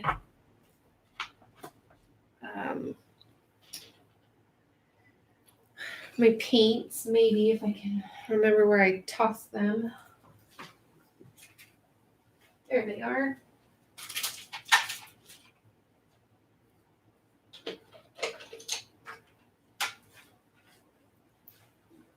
All right, because I don't have a really nice blue that I like, really dark blue, I am going to use the Altenew watercolors. And here's just kind of a peek at those.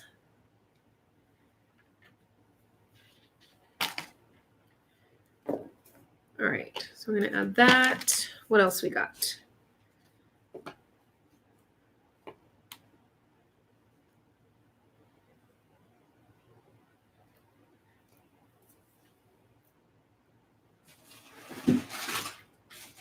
I'm just kind of peeking in my stash over here, seeing what I got, what I want to use.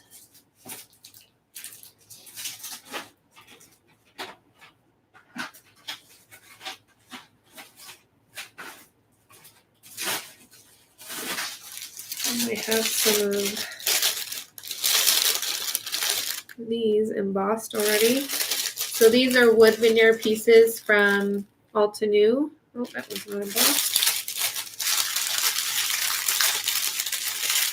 Sorry for the crinkling.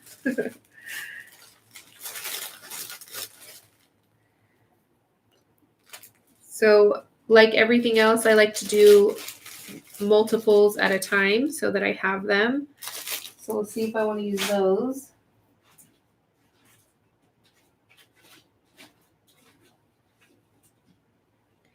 Maybe this little clock today.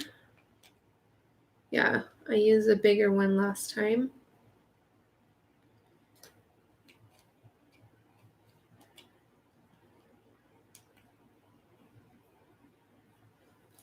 And I'm going to take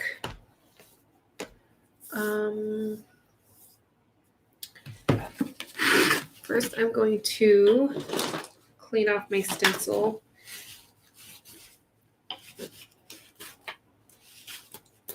Just a little bit.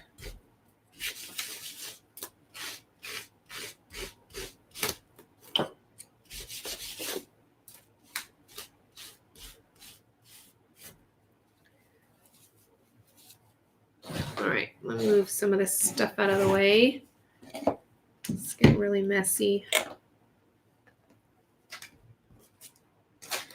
All right, I want to choose some paper.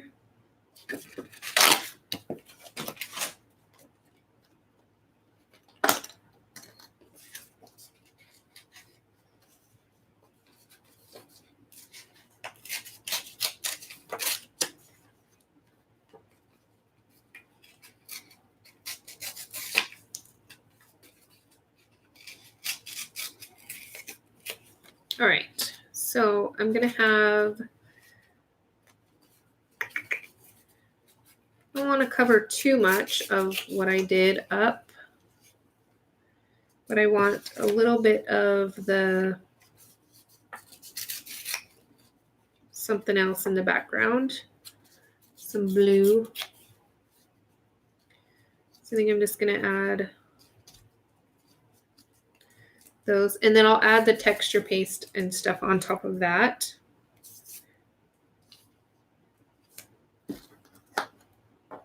Did everybody fall asleep on me?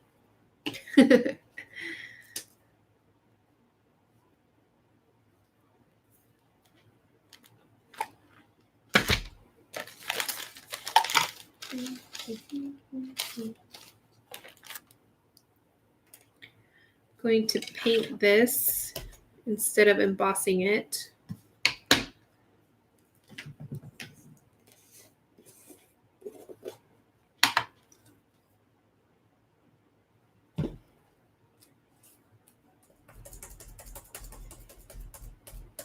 Okay. It's like, oh, the chat's so quiet. All right.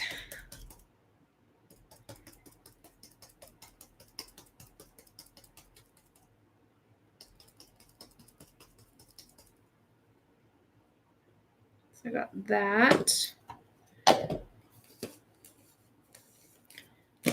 You're too kind, Jamie. I haven't even really done anything, and it's been 2 hours. It's crazy.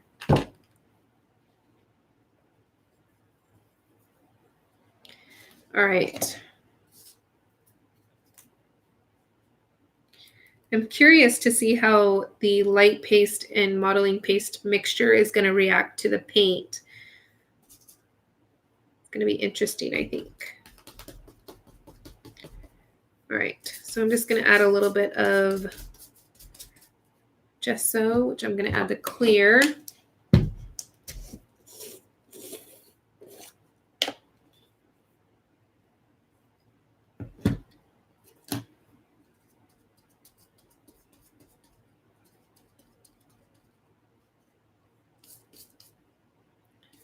So this is clear gesso that I'm adding to the papers here. I just want a little bit of the blue.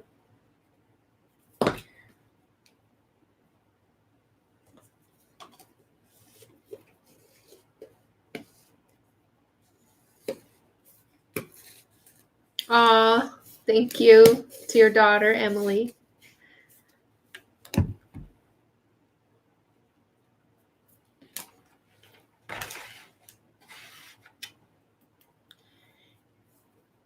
You need to just put something down. Where do you get stuck at when you're adding the embellishments or when you're adding the color? You just need to go for it.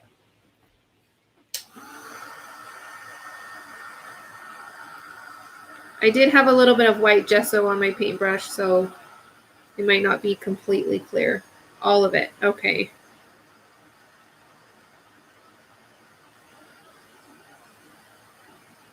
Are you more of a clean crafter, like your style?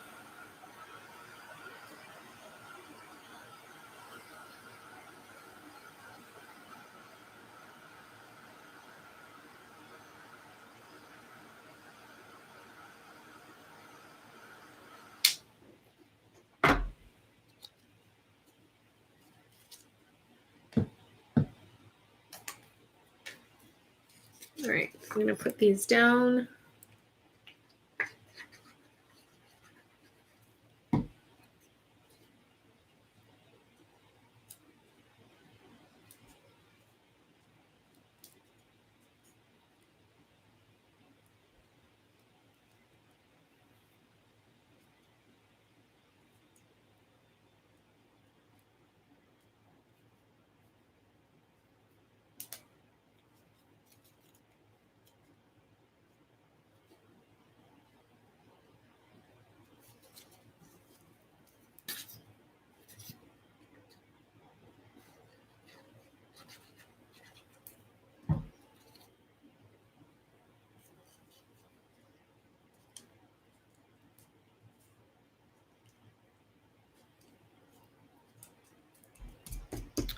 All right.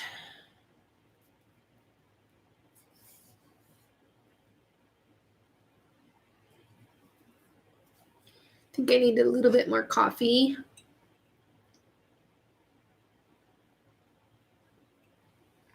Yes. You just need to go for it. You can follow everything that I do to the T if you need to. If you can. I don't know if you can.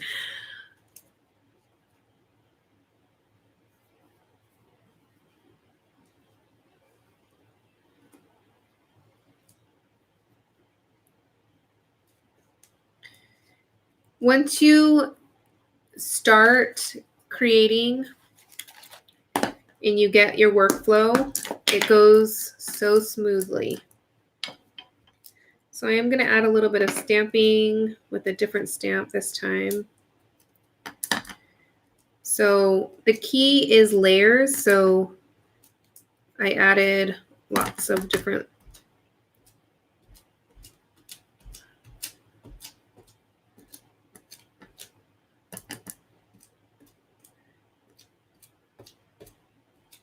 oh, come on. And that's so true. If you don't like it, just slap on a bunch of gesso and cover it up and start over.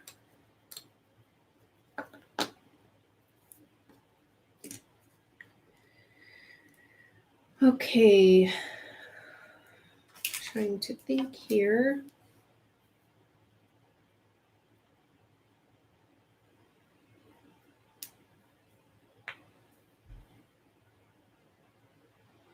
Oh, Marnie, you're so sweet.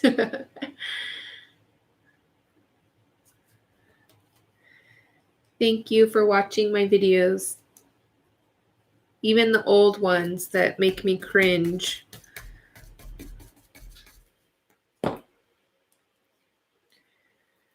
Okay, see, now I am stuck, and I'm going to, I guess, show you guys how I get unstuck.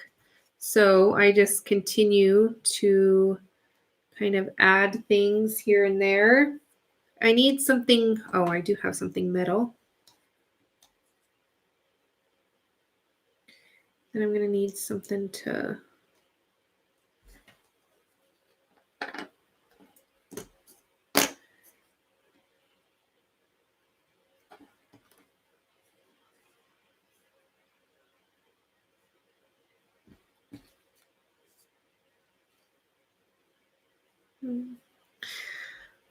I'm really stuck now, you guys.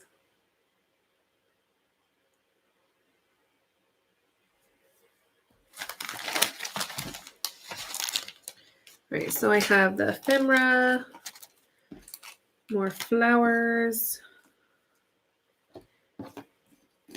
I think I need something bigger here. I think that's my problem.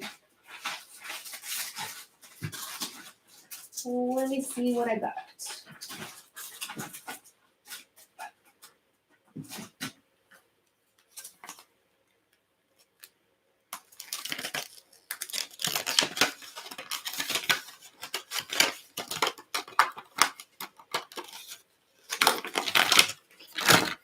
All right, I have this heart that I'm going to break this actually so that I can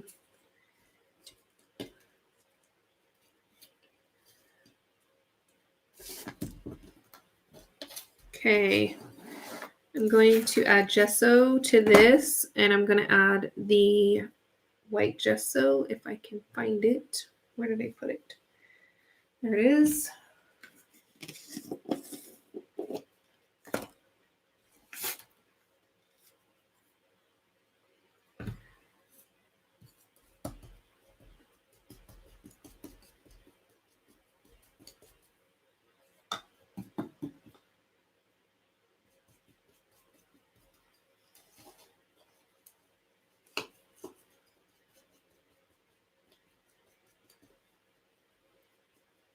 Sorry, I'm a little quiet. You guys have any questions? I hope I'm not missing anybody. How do you say Ada? Aida? If I'm saying your name right. I was just going to come on here 2 hours ago and just kind of chit chat a little bit, but then I am now creating a mixed media tag.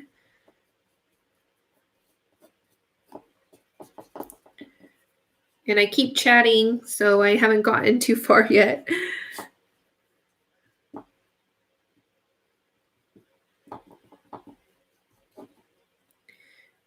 Okay, so what I like to do when I'm painting metal pieces is I add as thick of a coat as I can. And then what I like to do is dry it. So I'm going to turn on the heat tool. So if you have headphones in.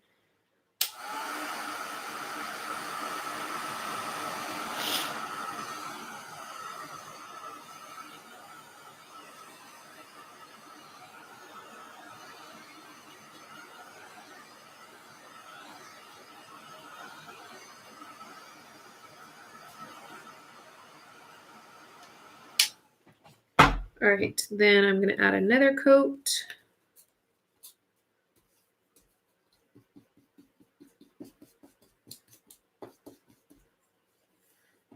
Best advice for beginner in mixed media: must have tools. I think the biggest tool you can have is the ability to let go and create, I think.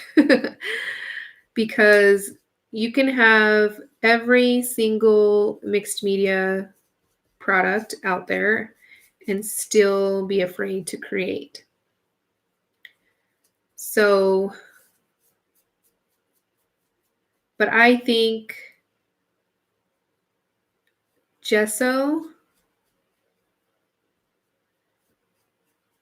and I guess it kind of depends too on what you want to create. So I like to do it all. So I like to do mixed media layouts. I like to do art journaling. I like to alter items, also all sorts of different things.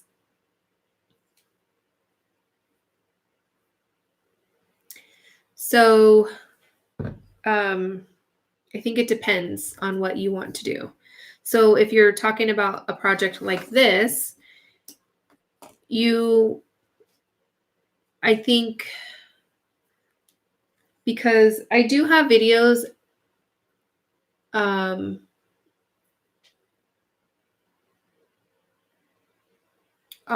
like budget friendly, I guess. And one of my favorite things to use, you could see I do it a lot, is this is some like foam.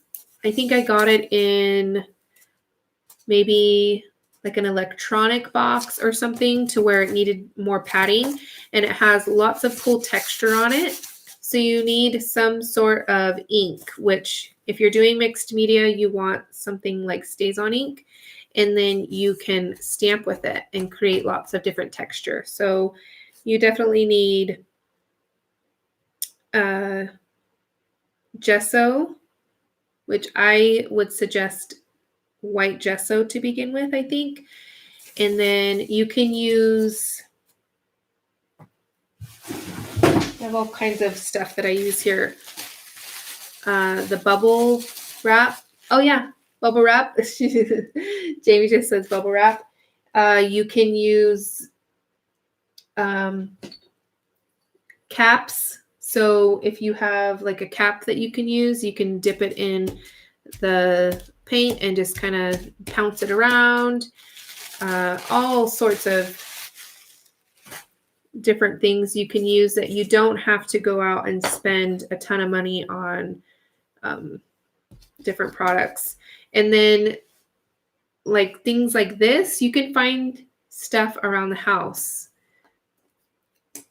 that just kind of junk stuff, like old tags, lace, exactly. You can use cardboard pieces. And I have a video on how to make your own chipboard pieces. So if you have a like a die cut machine, like a Sizzix or a Spellbinder, something like that, and you have dies, like the wafer thin dies, you can cut out multiple layers of the, like a cereal box, and layer them on top of each other. And then you have a budget friendly chipboard. So that way you're not spending, you know, some of the chipboard is ridiculous amounts of money, like $10, $15 for a piece of chipboard that you're going to use once. Although the product, the end result is really nice, but it's definitely not feasible for many people to do that. So I'm just trying to see how I want to put that up there. Okay, I'm going to add these. Yes, jewelry. If you find a broken sewing machine, there's just so many different things that you can use. Let's see. How did I have that? Sorry, I talked to myself.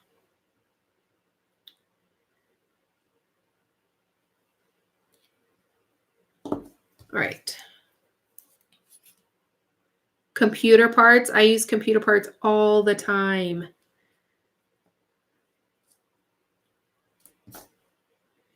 But you got to be careful of the little like capacitor things. Some of them have stuff inside of them. So, and I didn't know this until my husband said, he's like, don't heat that up. So you got to kind of be careful with like motherboards and stuff.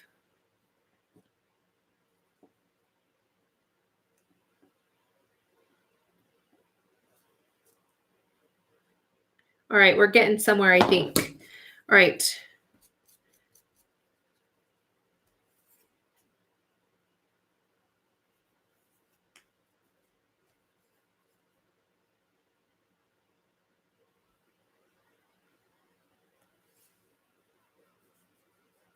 Yes, the black gesso, and I shared this in my last video. I do have this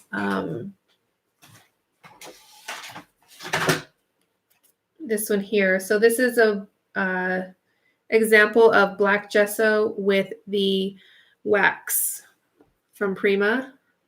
But you can also use like shimmery paint, like acrylic paint. I know you could probably find some at a craft store, and just kind of dry brush it on. So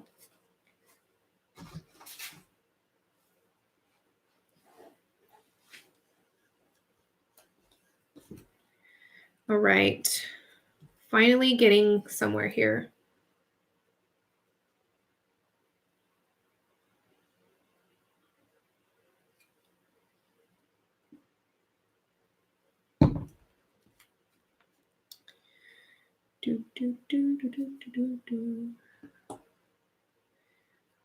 That's going to be a little bit crooked, I think. No, I think it should be fine.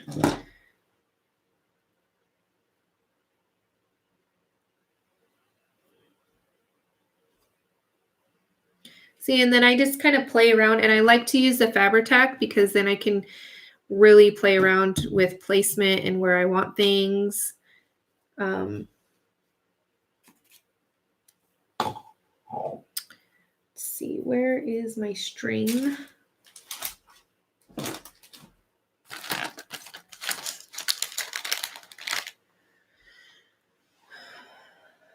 I lost my string, but I think I have another one. I do. So this is an ineffective. Oh my gosh, what am I saying? Inexpensive way to add texture as well. This is upholstery thread. And I love it to kind of tuck behind flowers and stuff like that. Maybe I can find some scissors.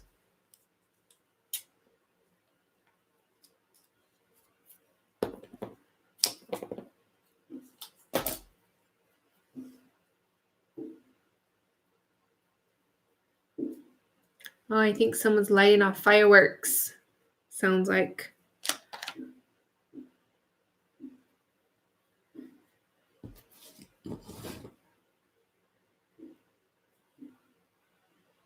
So weird hearing noises in my new house.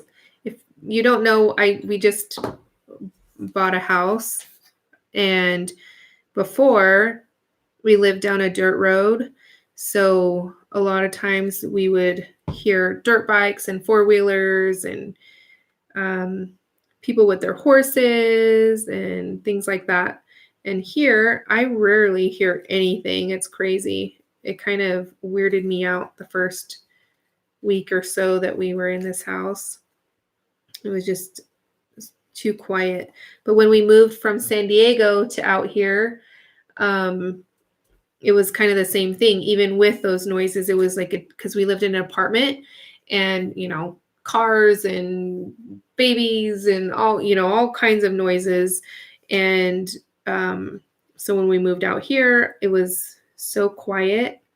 And then now we're in somewhere else, and it's just kind of like a different quiet, I guess. All right, I don't know what I'm doing here. I need to, there we go. I need to, let's see. I'm going to pop this up with some of this foam stuff here. Maybe it might be a little bit too thick, but we'll see.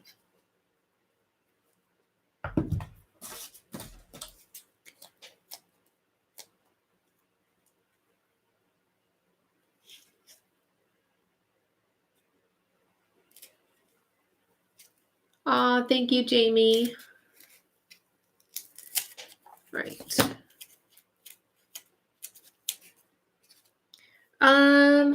It's set up-ish.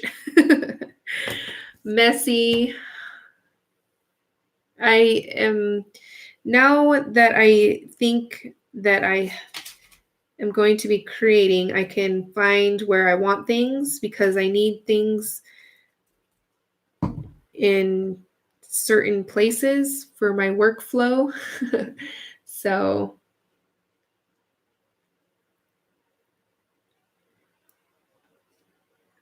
and before, I was in a really small room, although I was grateful for it, but almost everything was in arm's reach, so it made it really easy for when I was creating.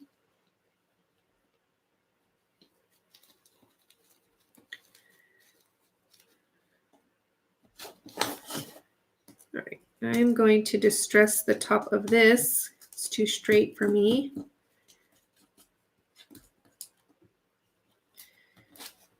And then kind of curl up the edge down here.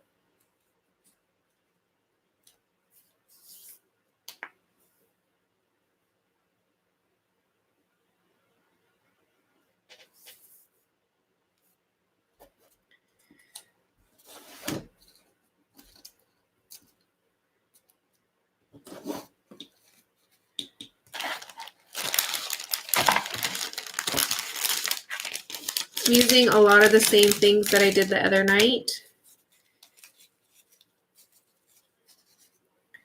Just how I work.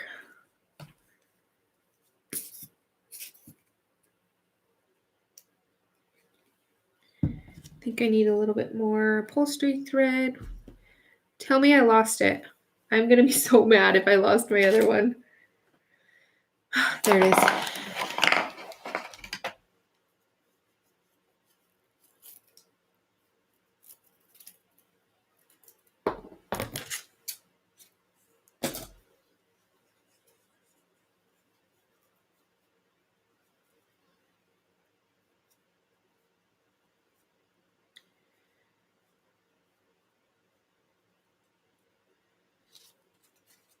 Okay, just going to add that there.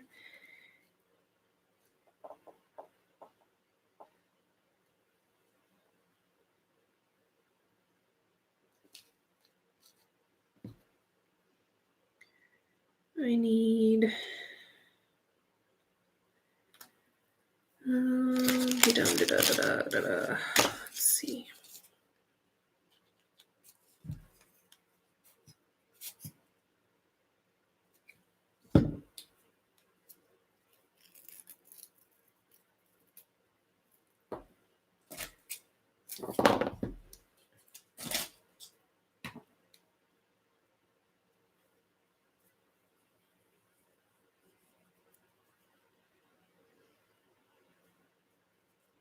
I'm very grateful that I have this room because my husband works from home and uh, he could have easily taken the room. I tried to get him to take it, but he just insisted on me having it. Our master bedroom is ridiculously huge. It's insanely huge. So he's kind of tucked away in a corner. Although, well, not a corner. He has like half the room, which is bigger than my craft room. So it's crazy how big our master bedroom is. We wish it would have been a little bit smaller because then we would have had more room in the living room, but just trying to find some more flowers real quick.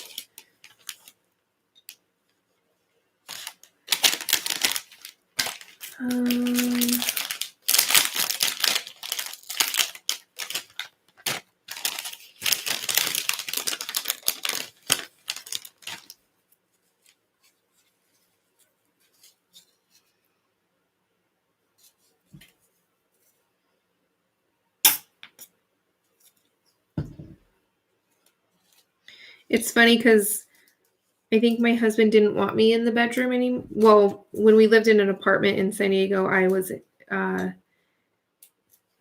my desk in our master bedroom, and he would get so upset with the mess because I've always been a messy crafter. And so I think he just doesn't want that in, the room. But now he has all the space in the master bedroom. But he was in our master bedroom before in our other house, but it was definitely a lot smaller.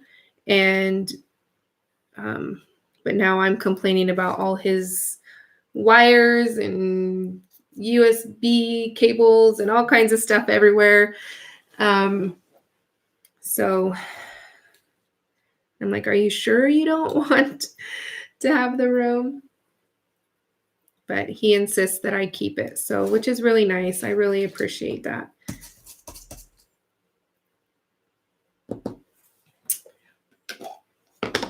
Although if we ever move, which is a big if because I never want to move again, it definitely has to have, if our kids are still with us, it has to be a 5-bedroom so we both can have an office, and then it needs right now we're in a single story, but it needs to be 2 stories so we can have like a theater room or area. That's a lot to ask for, but that's the only way I will be moving out of this house because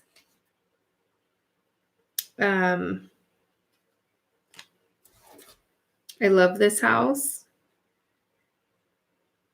and I hate moving. So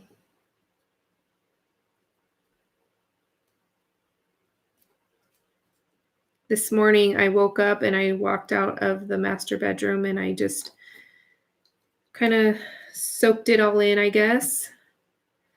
Just very grateful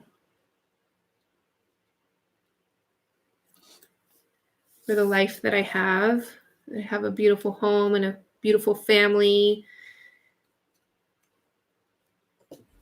All right. So weird me getting so personal with you guys because I'm so not like that. I'm just going to add a little bit of gesso to these flowers to kind of tie everything together. And then I'm going to add gesso to the pebbles here.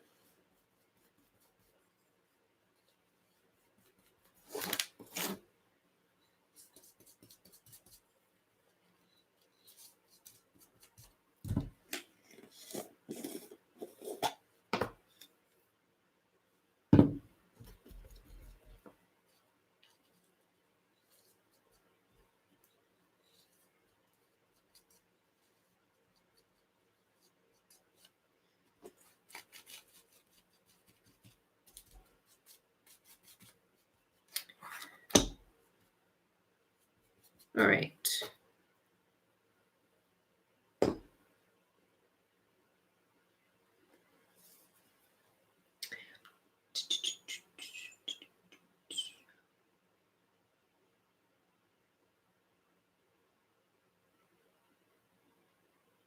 Wow, a sink, a fridge, and a TV.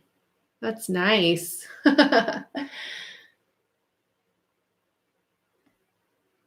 Hi, Roxy. How are you? Oh my goodness.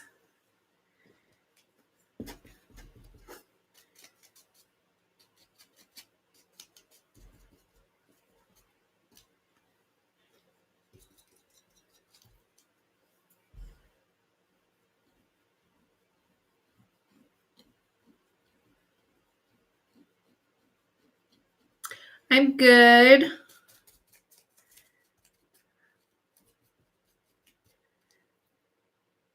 Roxy and I's crafty friendship goes way back from when I first started YouTube like 10 years ago.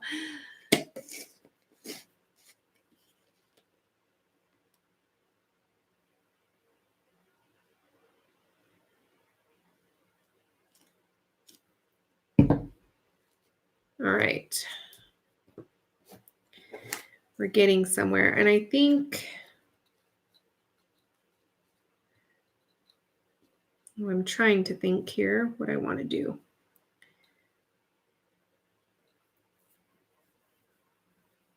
Yeah, it's been a long time. All right, I think I need to add a little bit of color to the background to kind of help me out here because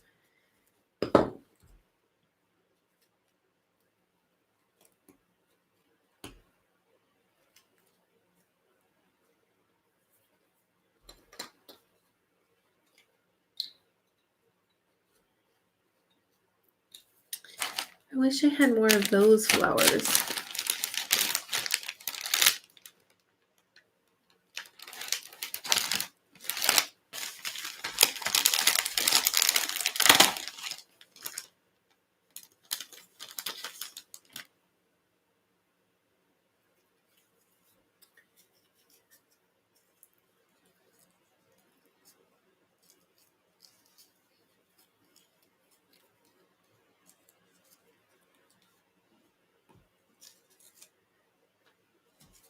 Yes, more and more you play around and you find what you like, find what you dislike.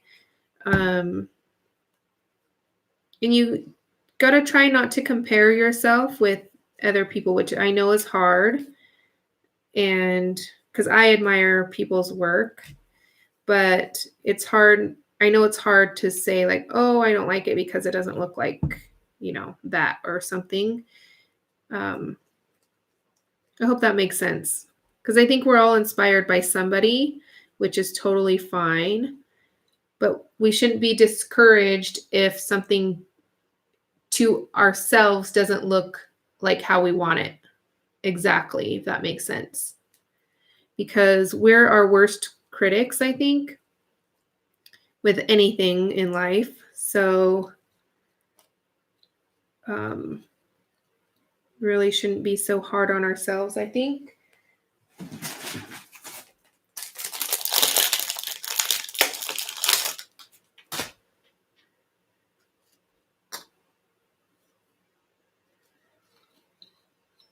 All right, I'm going to add this now.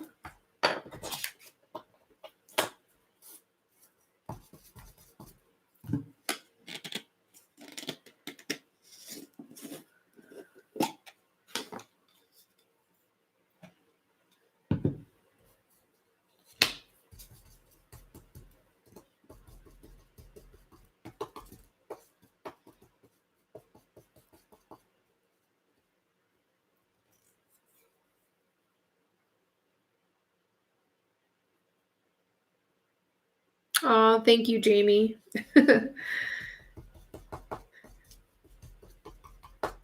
I personally feel, see, I'm my worst critic because I feel I am horrible at explaining things. My brain doesn't work as fast as I want to talk. So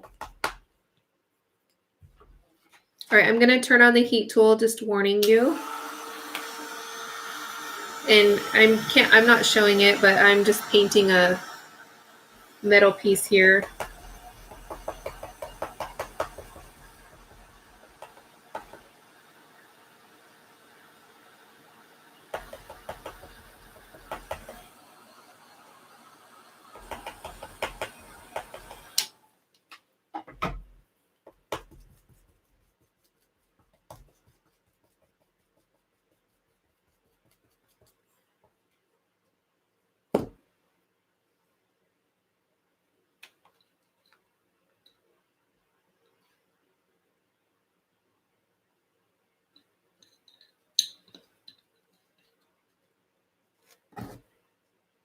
Oh, I'm still live. I forgot. Let's see.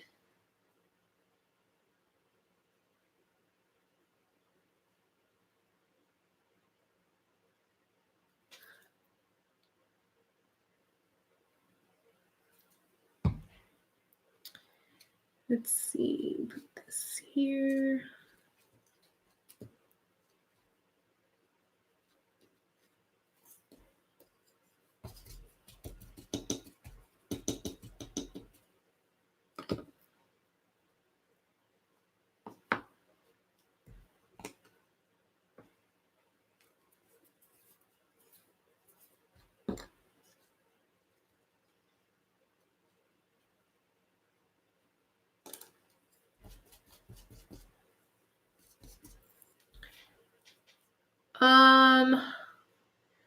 I normally gesso it.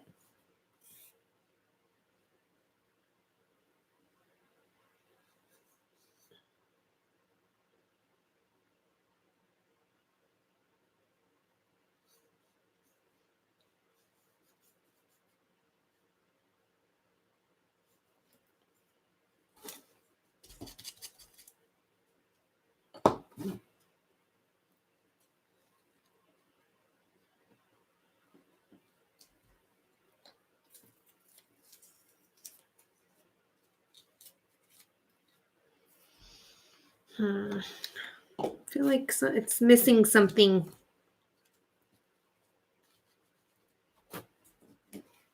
Oh yeah, the color. I was going to use color. I got some water.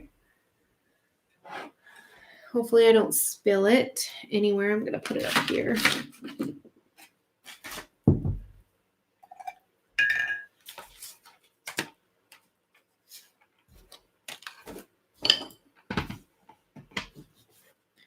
All right, I'm going to be using the Altenew watercolors.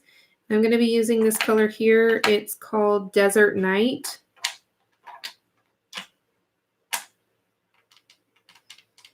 It's a really dark blue.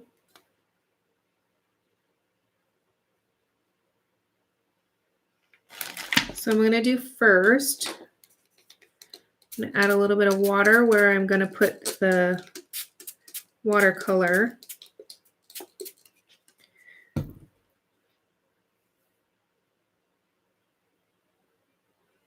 Does the lid drive me nuts? Like to open it? Yes. All right, so I'm just going to add it. I don't know why I'm so nervous. I think because I'm doing it live. What if I mess up?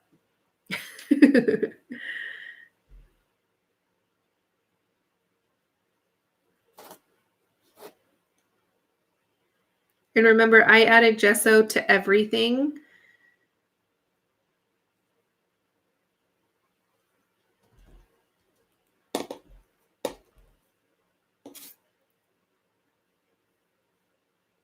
Add a little bit back here.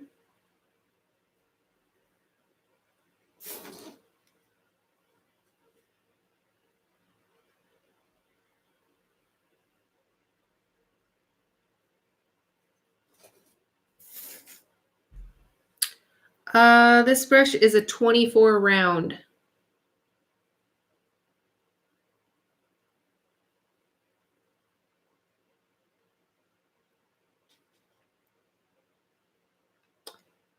Surprised that I haven't heard of them. Oh, you guys are chatting about something. I'll have to catch up on that later.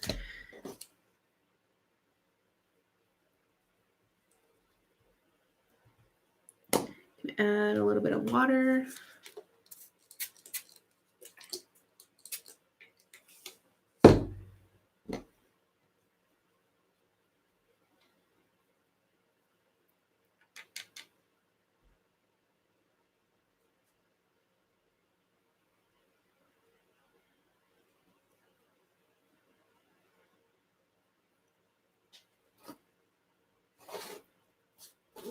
And I got this, I believe, at Hobby Lobby. I'm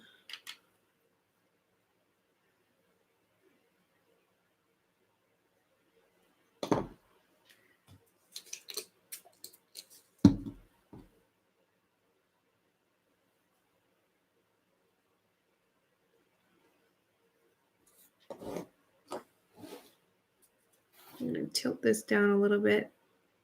Let that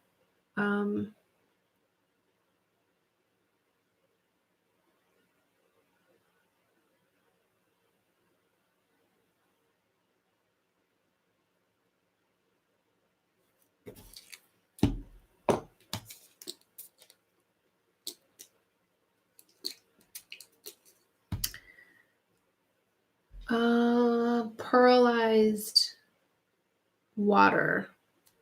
Not sure I know what that means.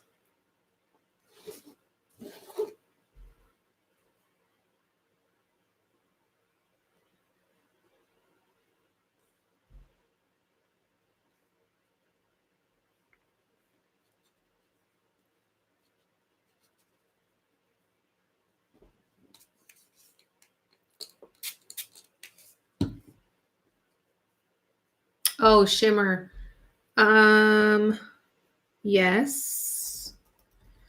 I have like the color bloom sprays and things like that, but for me personally, I like things that don't have shimmer in it.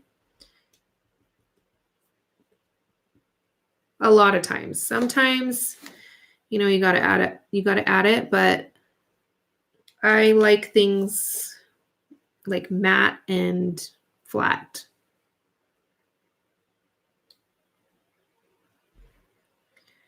And I am going to go back in some of these areas and add probably I think there's a really dark gray or even a black to add more depth to the project.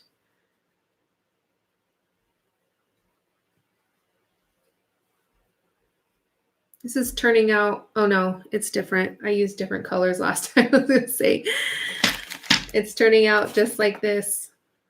But it's typical for me because I like to use a lot of the same colors, same products. So I don't know why I tried to paint that.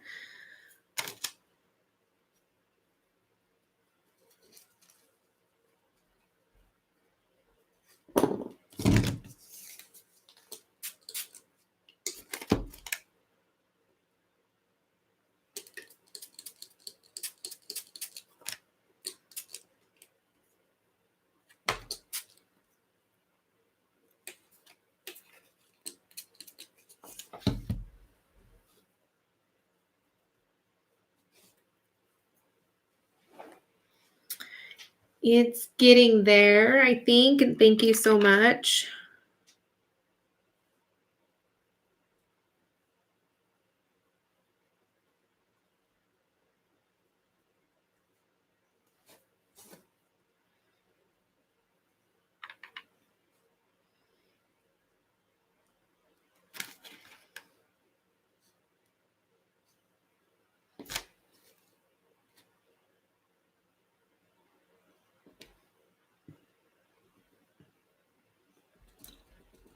I'm going to paint this mostly blue because I have this chipboard piece that I want to stick on top and I want it to stand out a little bit. Or a lot of it since it is a sentiment. All right.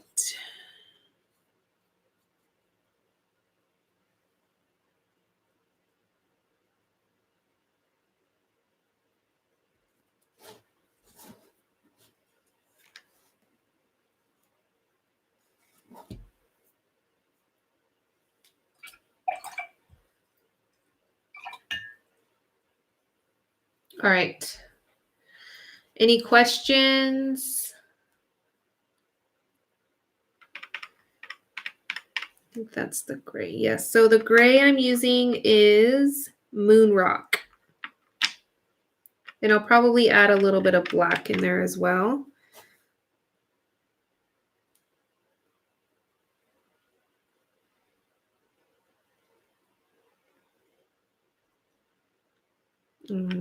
This one.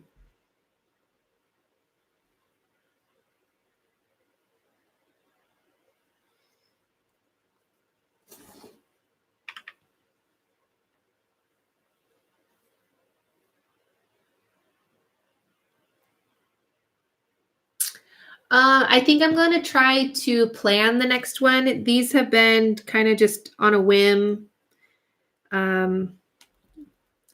So I haven't really planned them, but I'm going to try to plan the next one. And I'm not exactly sure when it will be because my kids are out for winter break. And well, you know what? My husband is off work. So I'm trying to think. Maybe Friday.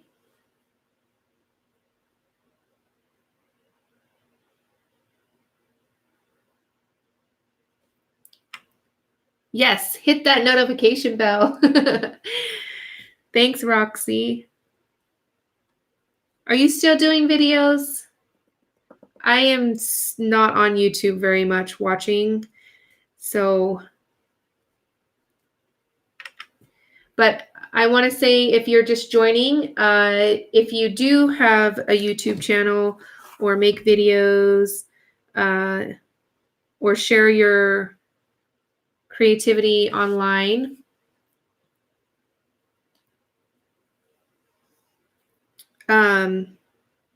don't hesitate to leave it in the comments section, or in not the comments, the chat, so that people can check you out. I love supporting people, other crafters. I think we all should be supporting each other. It's important because our community is smaller. And I think we can all be inspired by one another and we can all learn from each other.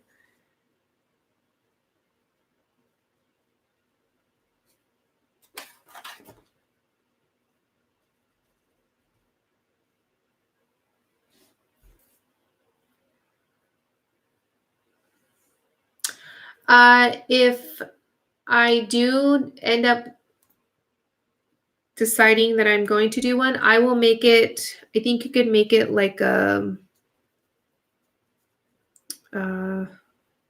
event. So you'll see it there.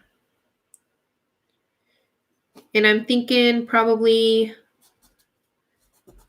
a Friday night thing.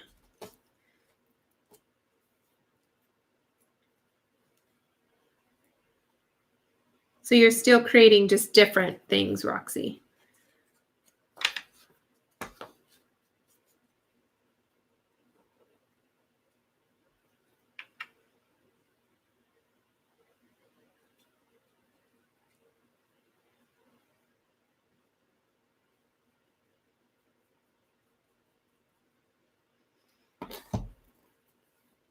That's awesome.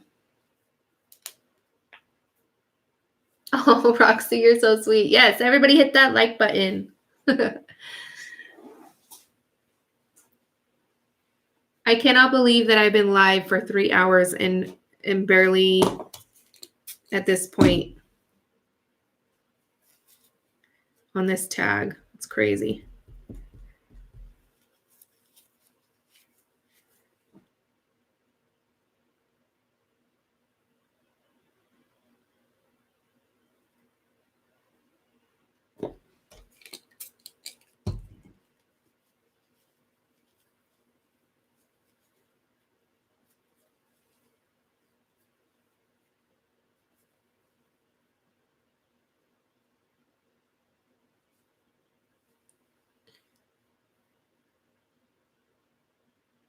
Hi, Chris. Thanks for joining. I kind of giggle when people say that this is their first time that they could see me live. This week is just an anomaly. I don't know what's gotten over me. I don't normally do live videos because I am very shy.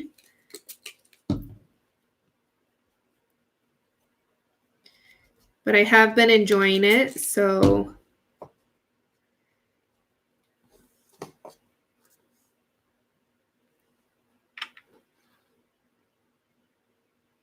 it might become a regular thing. But I can't promise anything because when I say I'm going to do something and then I don't,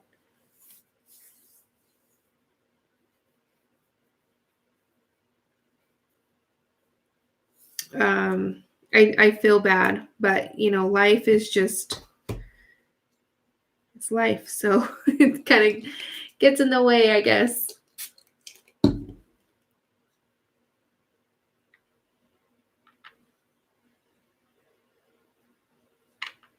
I'm still using the same colors. So what was it? Desert Night and Moon Rock. So those are the two colors I've been using. I know it's midnight.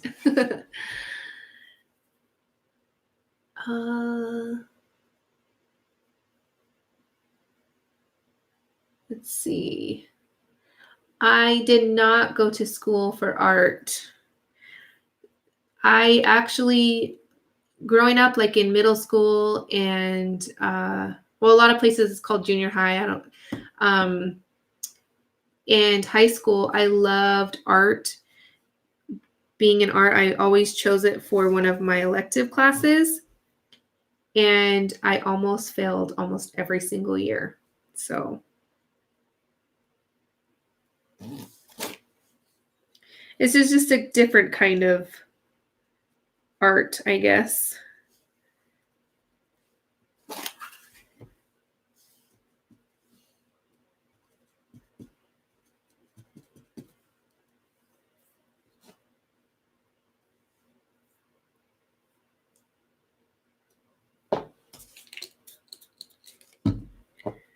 Add a little bit here, the inside of here.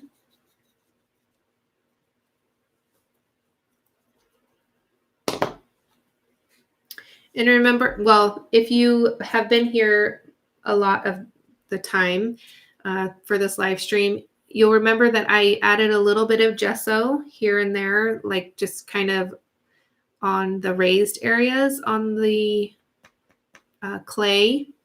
So it makes, not even on camera. There you go. So it makes for a cool result in the end. Kind of different result.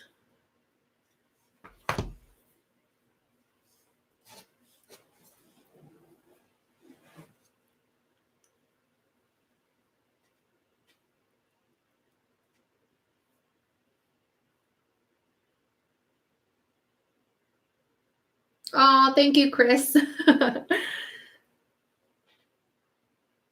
Thank you, Miss.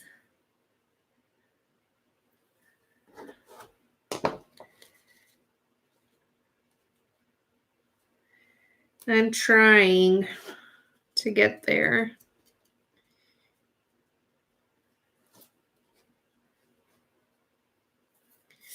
All right. Thank you, Maraki. I hope I'm saying your name right. All right, then we have this, which I would emboss with white embossing powder, but I don't want to break out that mess because I'm going to actually add this here.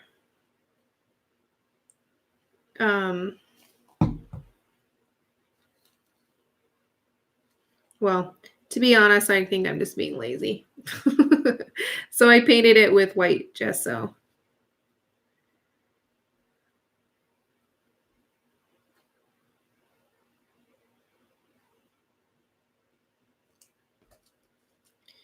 All right, I think I need another flower there.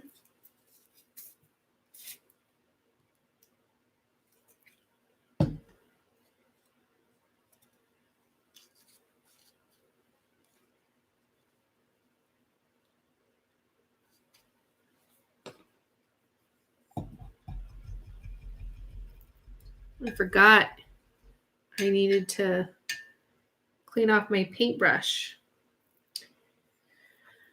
All right, any questions?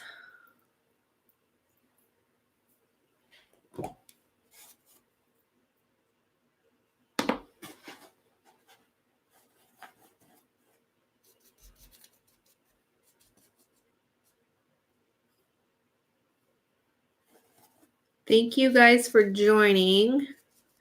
It's been so fun chatting with you guys.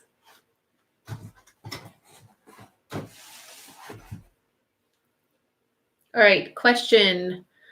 If you can go anywhere and have a vacation, where would you go?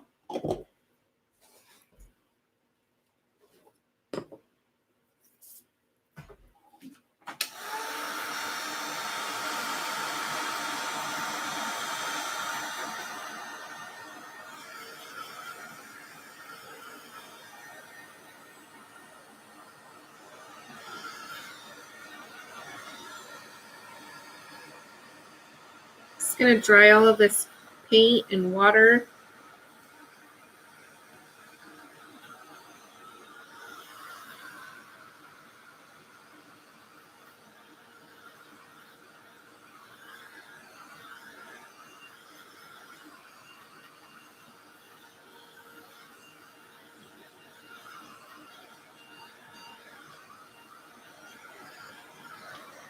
Right, I see Scotland, Ireland. So, fun fact about me. So I did one of those DNA result or DNA ancestry DNA things. And I'm not really familiar with my dad's side of the family that much. So I wasn't exactly sure, like, you know, what nationality or where they came from. But my cousin, one of my cousins, she has done so much research. And then our grandma has so much like birth certificates and just all kinds of things. So can't remember how many generations back, but it was in 1792, I think. One of my great grandfathers was born in Ireland from my dad's side. And I'm also, well, if you're on my Instagram, you'll have seen, but I am 30% Japanese, and then the rest basically Welsh, Irish, those types of things. So it's pretty neat. And my uncle actually just went to Japan. Yeah, so my mom's mom, she's full Japanese. Her family came from Japan in the really late 1800s, like 1890, to Hawaii, which they stayed there for lots and lots and lots of years. And I think I know my grandma was born there, but she moved to LA, I believe, with my grandfather, which he is Welsh. So it's kind of neat figuring out, and, you know, especially because on my mom's side, they didn't really talk about stuff like that. And then not really knowing or really talking my dad's side of the family. So it's kind of neat to kind of see how it all works out.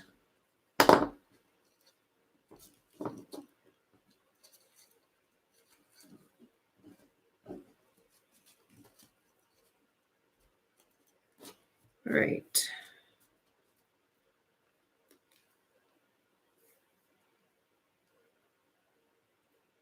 It is really cool. And it's funny because um, my husband thought he had a thought that he might be um, from like a little bit from Spain or Portugal or something like that, because they had come to Mexico, and he thought he was Italian. And I lost my train of thought, but he too is actually part, I think it says like Great Britain on the, I think it's like 17%, which he had no idea, which is kind of crazy. So to him, because all his family's from basically Mexico. All right. I'm going to let this dry just a tad bit more on its own. I don't want to heat it up too much. I think I might want to add a little bit more depth to the heart here.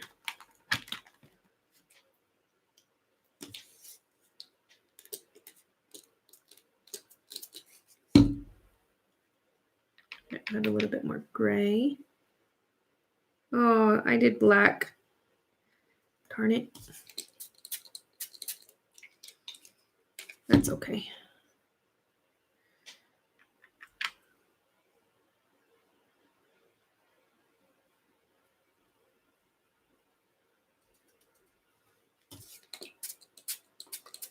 I'm trying to let it dry and I'm adding more water.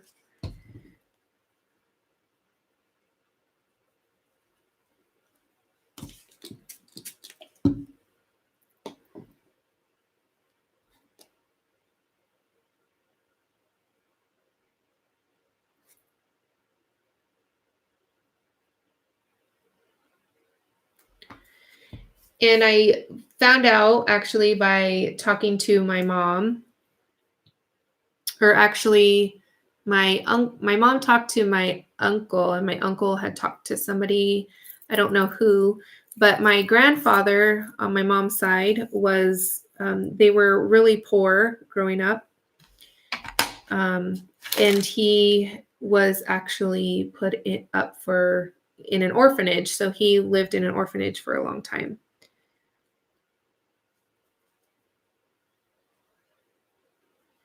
He was born in Michigan, I believe.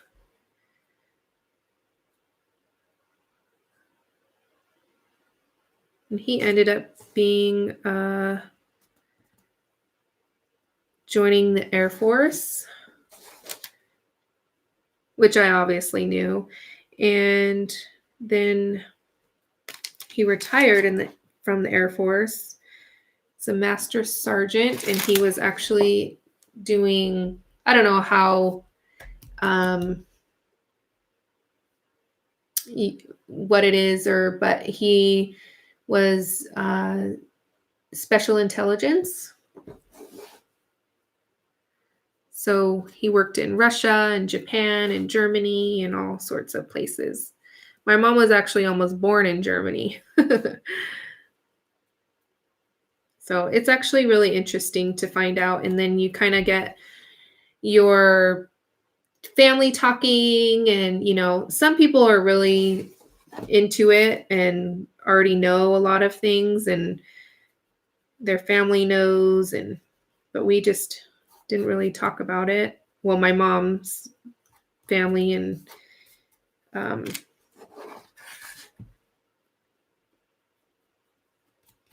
so it's kind of neat to have them talking about it now, although my grandfather passed away. So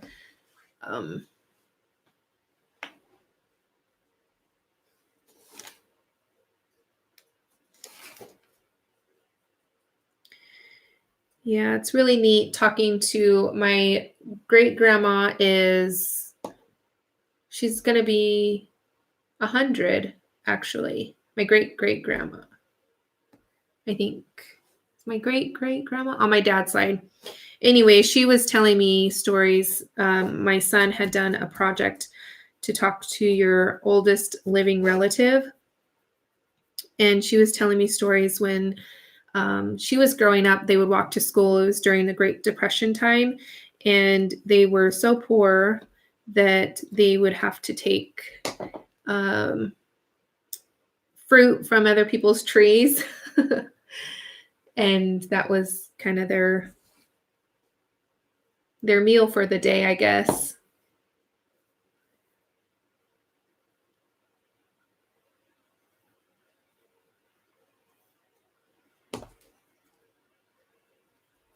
All right. Now I'm going to let it dry. And one last fact, kind of off crafty subject, but I found out that on my mom's dad's side of the family, he had, I don't know, some relative, something down the line, great grandma or something like that. Her name was Abelina, and they called her Abby, which is interesting because my daughter's name is Abigail and we call her Abby. And I never knew this until just recently. So it's kind of weird how, you know.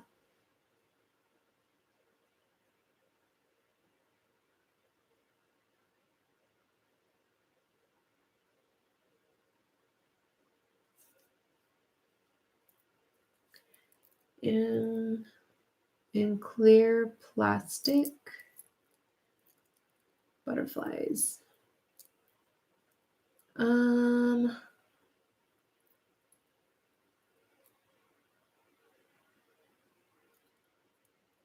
Trying to think.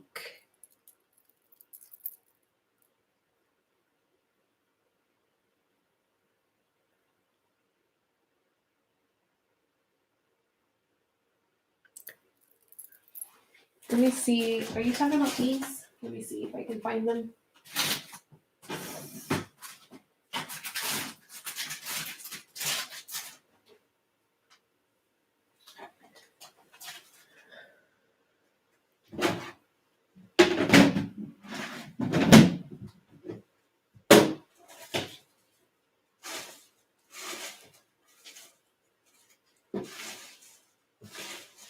I just saw them somewhere.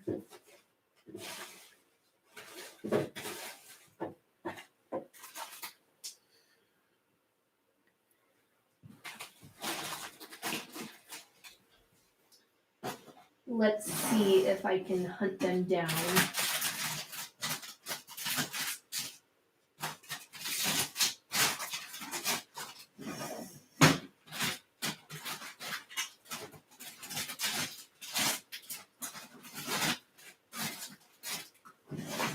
Oh, come on. How could I have just seen them? I know I just saw them.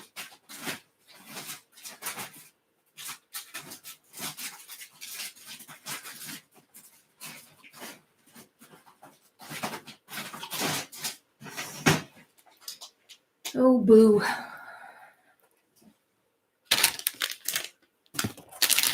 You know what? I think it was this that I saw the butterfly in. Were they kind of like this? And there was like a bunch of them in a pack. Hello from Russia.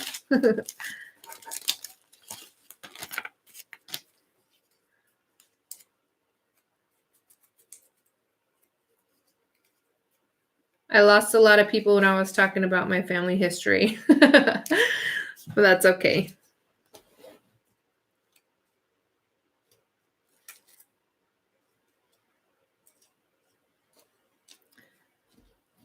So these, yeah, I have them somewhere. I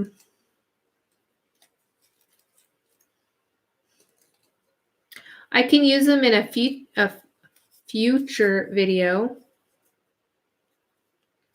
Yeah, so they can lay flat, but then you can kind of pop them up. Oh, I think I know what you're talking about. I don't have any of those, I don't think, anymore. They were metal butterflies.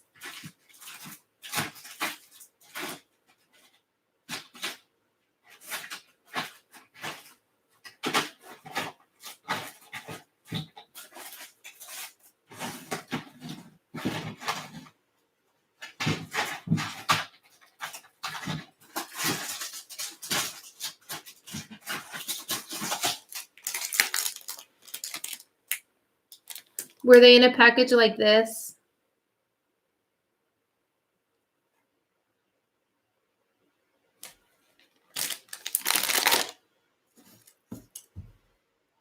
I'm going to turn on the heat tool just to warn you guys.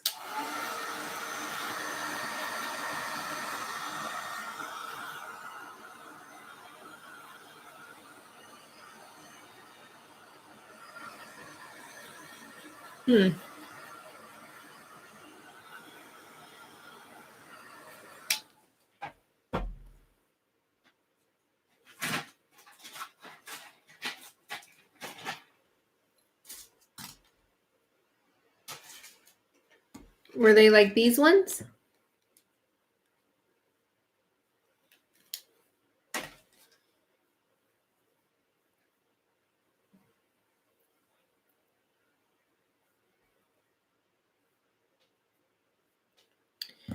Now I'm trying to, oh, there it is.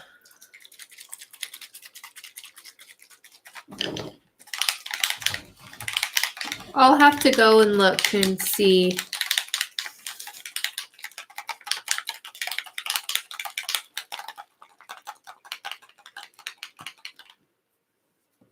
So I'm going to add some white splatters with the Distress Spray. And this is Picket Fence. Actually, I'm going to add a little bit of, there it is. Keep losing my gesso.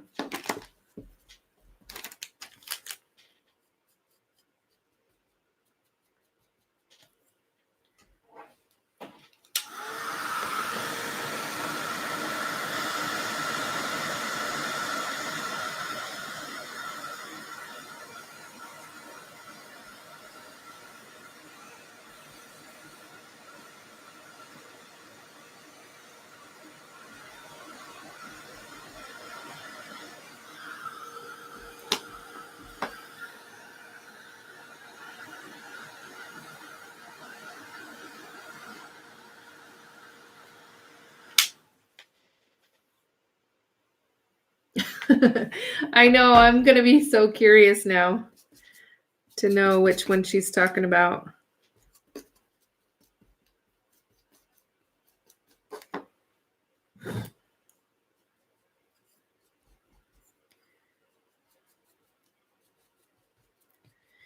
All right, I'm just going to add a little bit of gesso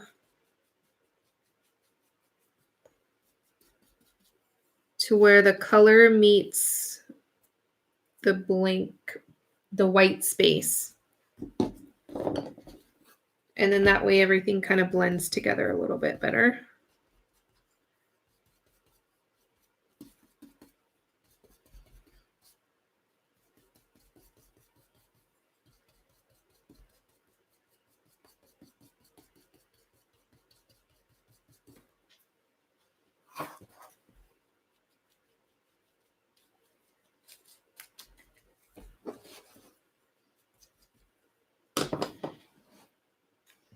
All right, now I'm going to add the splatters.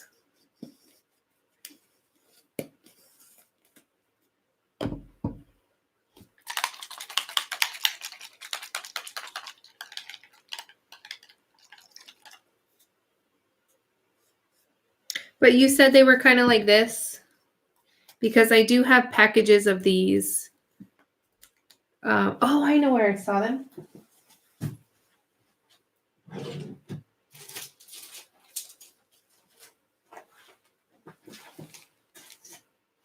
These?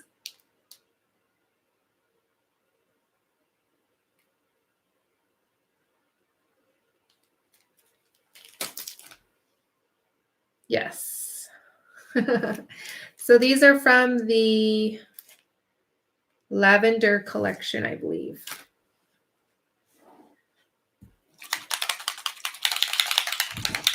All right, you know what? I'm going to close this because I'll probably end up forgetting. I'm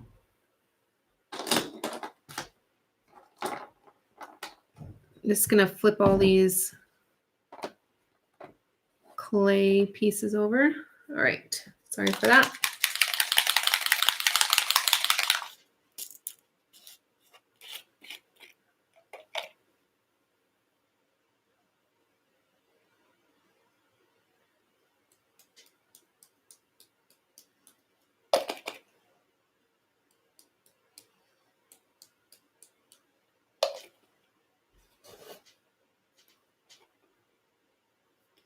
The Epiphany collection is my all-time favorite.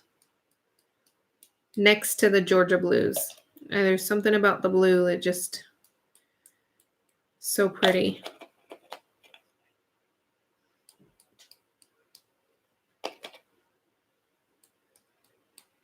And I still kind of feel like it's missing something, but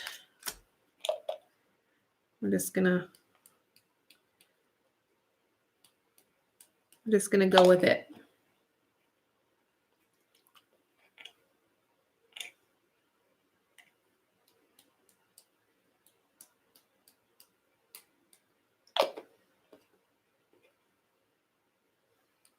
So, does anybody make New Year's resolutions?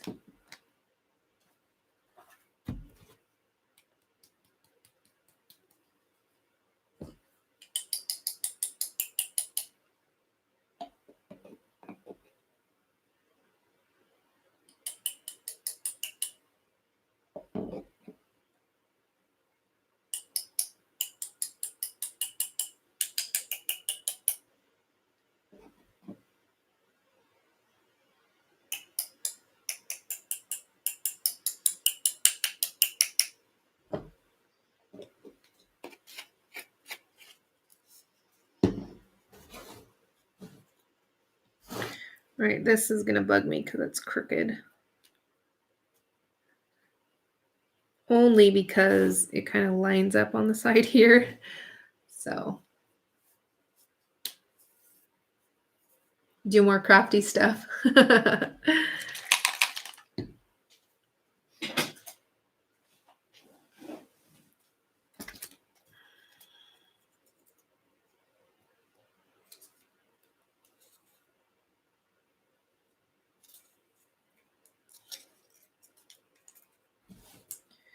I like this butterfly, but I can't figure out a place for it. I think I might add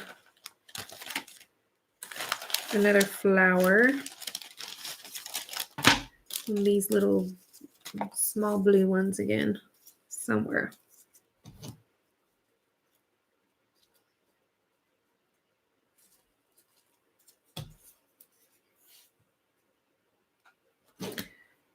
I keep going off camera. Why aren't you guys yelling at me about that?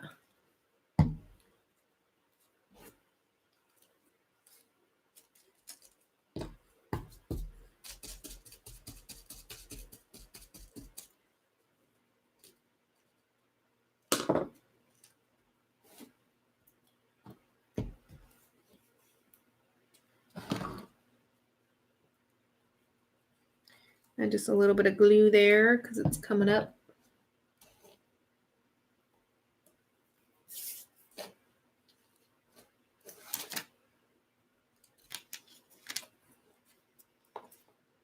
There's another little flower. I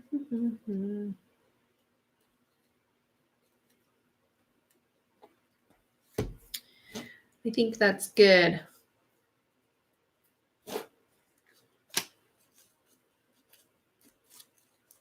What do you guys think?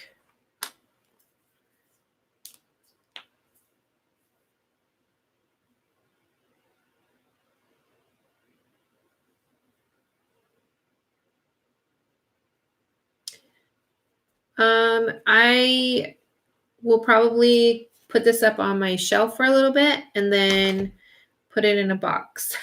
Sadly, I know. but it is, I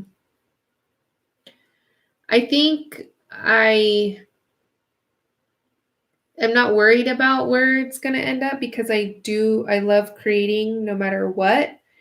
So like my scrapbook layouts and stuff, I get asked all the time, where do you store them? How do you store them? And there's in boxes, a lot of them. And well, now that I have my craft room, I will definitely be putting my favorites up on the wall eventually. Who knows when that will be. But I love creating, so, and I don't feel like it's a waste of product or a waste of my time or anything like that because I love creating. So,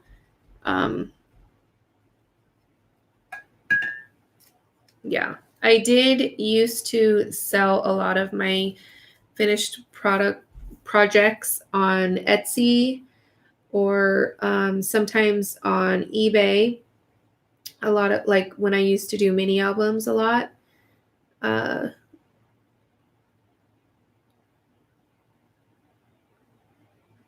But I just it's a lot of work for me to send things out.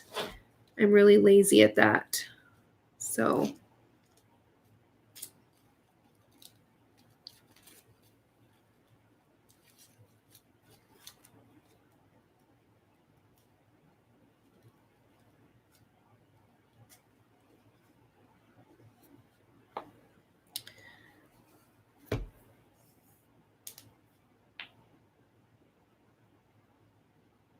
that would actually be a good idea because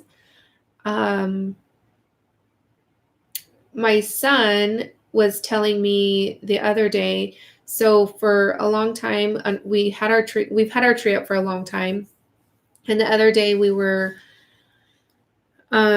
just talking at dinner, and I asked the kids if they were, because they didn't ask, or, I would ask them, like, what do you want for Christmas? Or, anything like something like that. But they wouldn't, oh, where's our presents, or anything. So I asked them if they were sad or anything, that there wasn't any presents under the tree.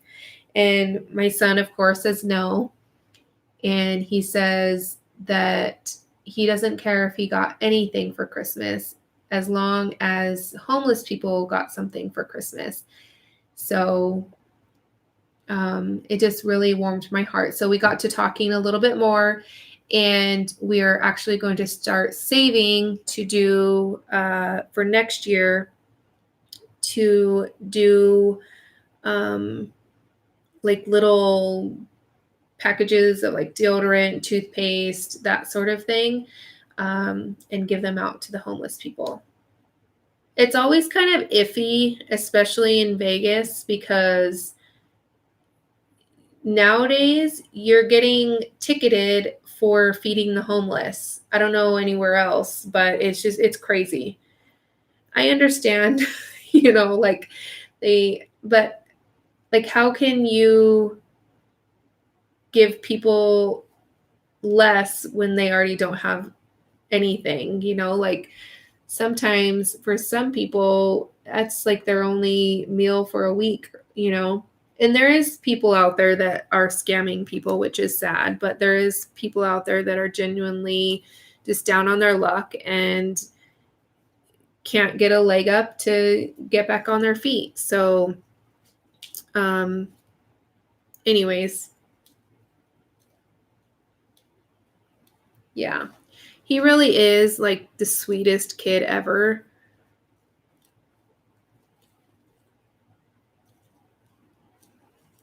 So he had gotten a lot of money. Now that he's older, he gets mainly money for his birthday. So he had saved it up, and I said, so are you gonna use your money for, our savings to start it off? And he goes, oh yeah. I said, so what, like $5? He goes, 25 bucks. And I was like, oh, so sweet. So my daughter, on the other hand, she is very sweet, but she's definitely not the same as my son.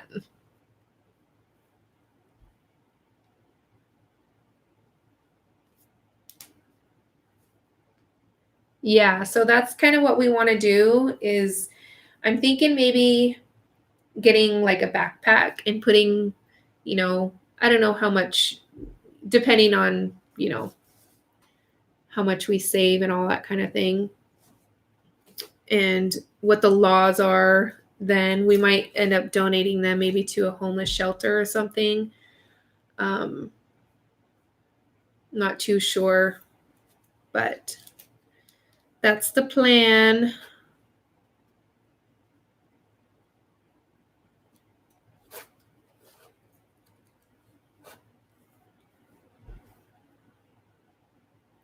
But I think I am going to be done. I've been streaming for 3.5 hours. I cannot believe some of you guys have been around and have been here since the start. You guys are troopers.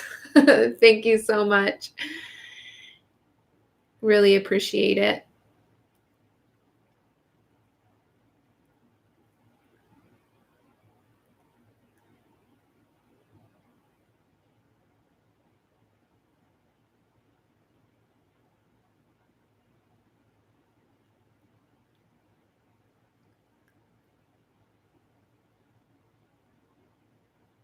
That's true. So, I kind of talked about it in the last live video, but I do random giveaways in my videos, and I won't go. If you want to know, I'll try and find exactly where I talked about it. But I haven't been doing them as much lately because I got scammed about a year ago. But I will be doing them again, and just randomly. I don't post like, oh, unless it's for like a YouTube hop or something like that. But I don't require people to subscribe or do anything crazy. I already appreciate everybody the same. That's why I say about the super chat. It's like the little money sign. You can donate money and you can have a highlighted comment, but it's definitely not necessary because I'm just chatting away with you guys anyways.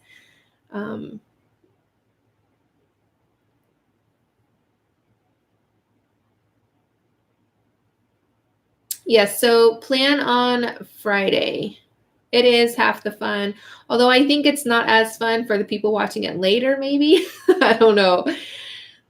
So, but yeah, anyways, so I will plan on Friday. I need to get up a regular video as well because I know a lot of my subscribers really don't care for the live videos.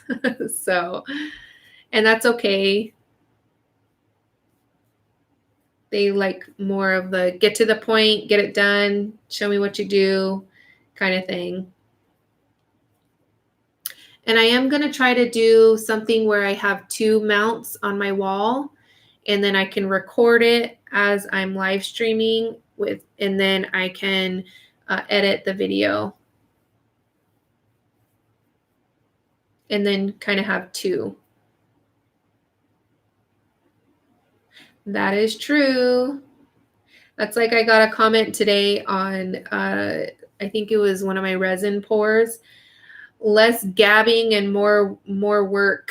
And I was gonna comment back, but I just thought, nah, not worth my time. Whatever. No one forced you to watch. So anyways, I am getting really, really sleepy now. It's way past my bedtime. I really, really appreciate you guys more than you really, truly know. I feel so blessed to know so many wonderful people all around the world and so many talented, kind-hearted people. And I love you guys so much. So thank you. And plan on Friday. I will definitely make it an event or whatever you have to do. So yeah. Thank you guys. I'll catch you guys later. Bye.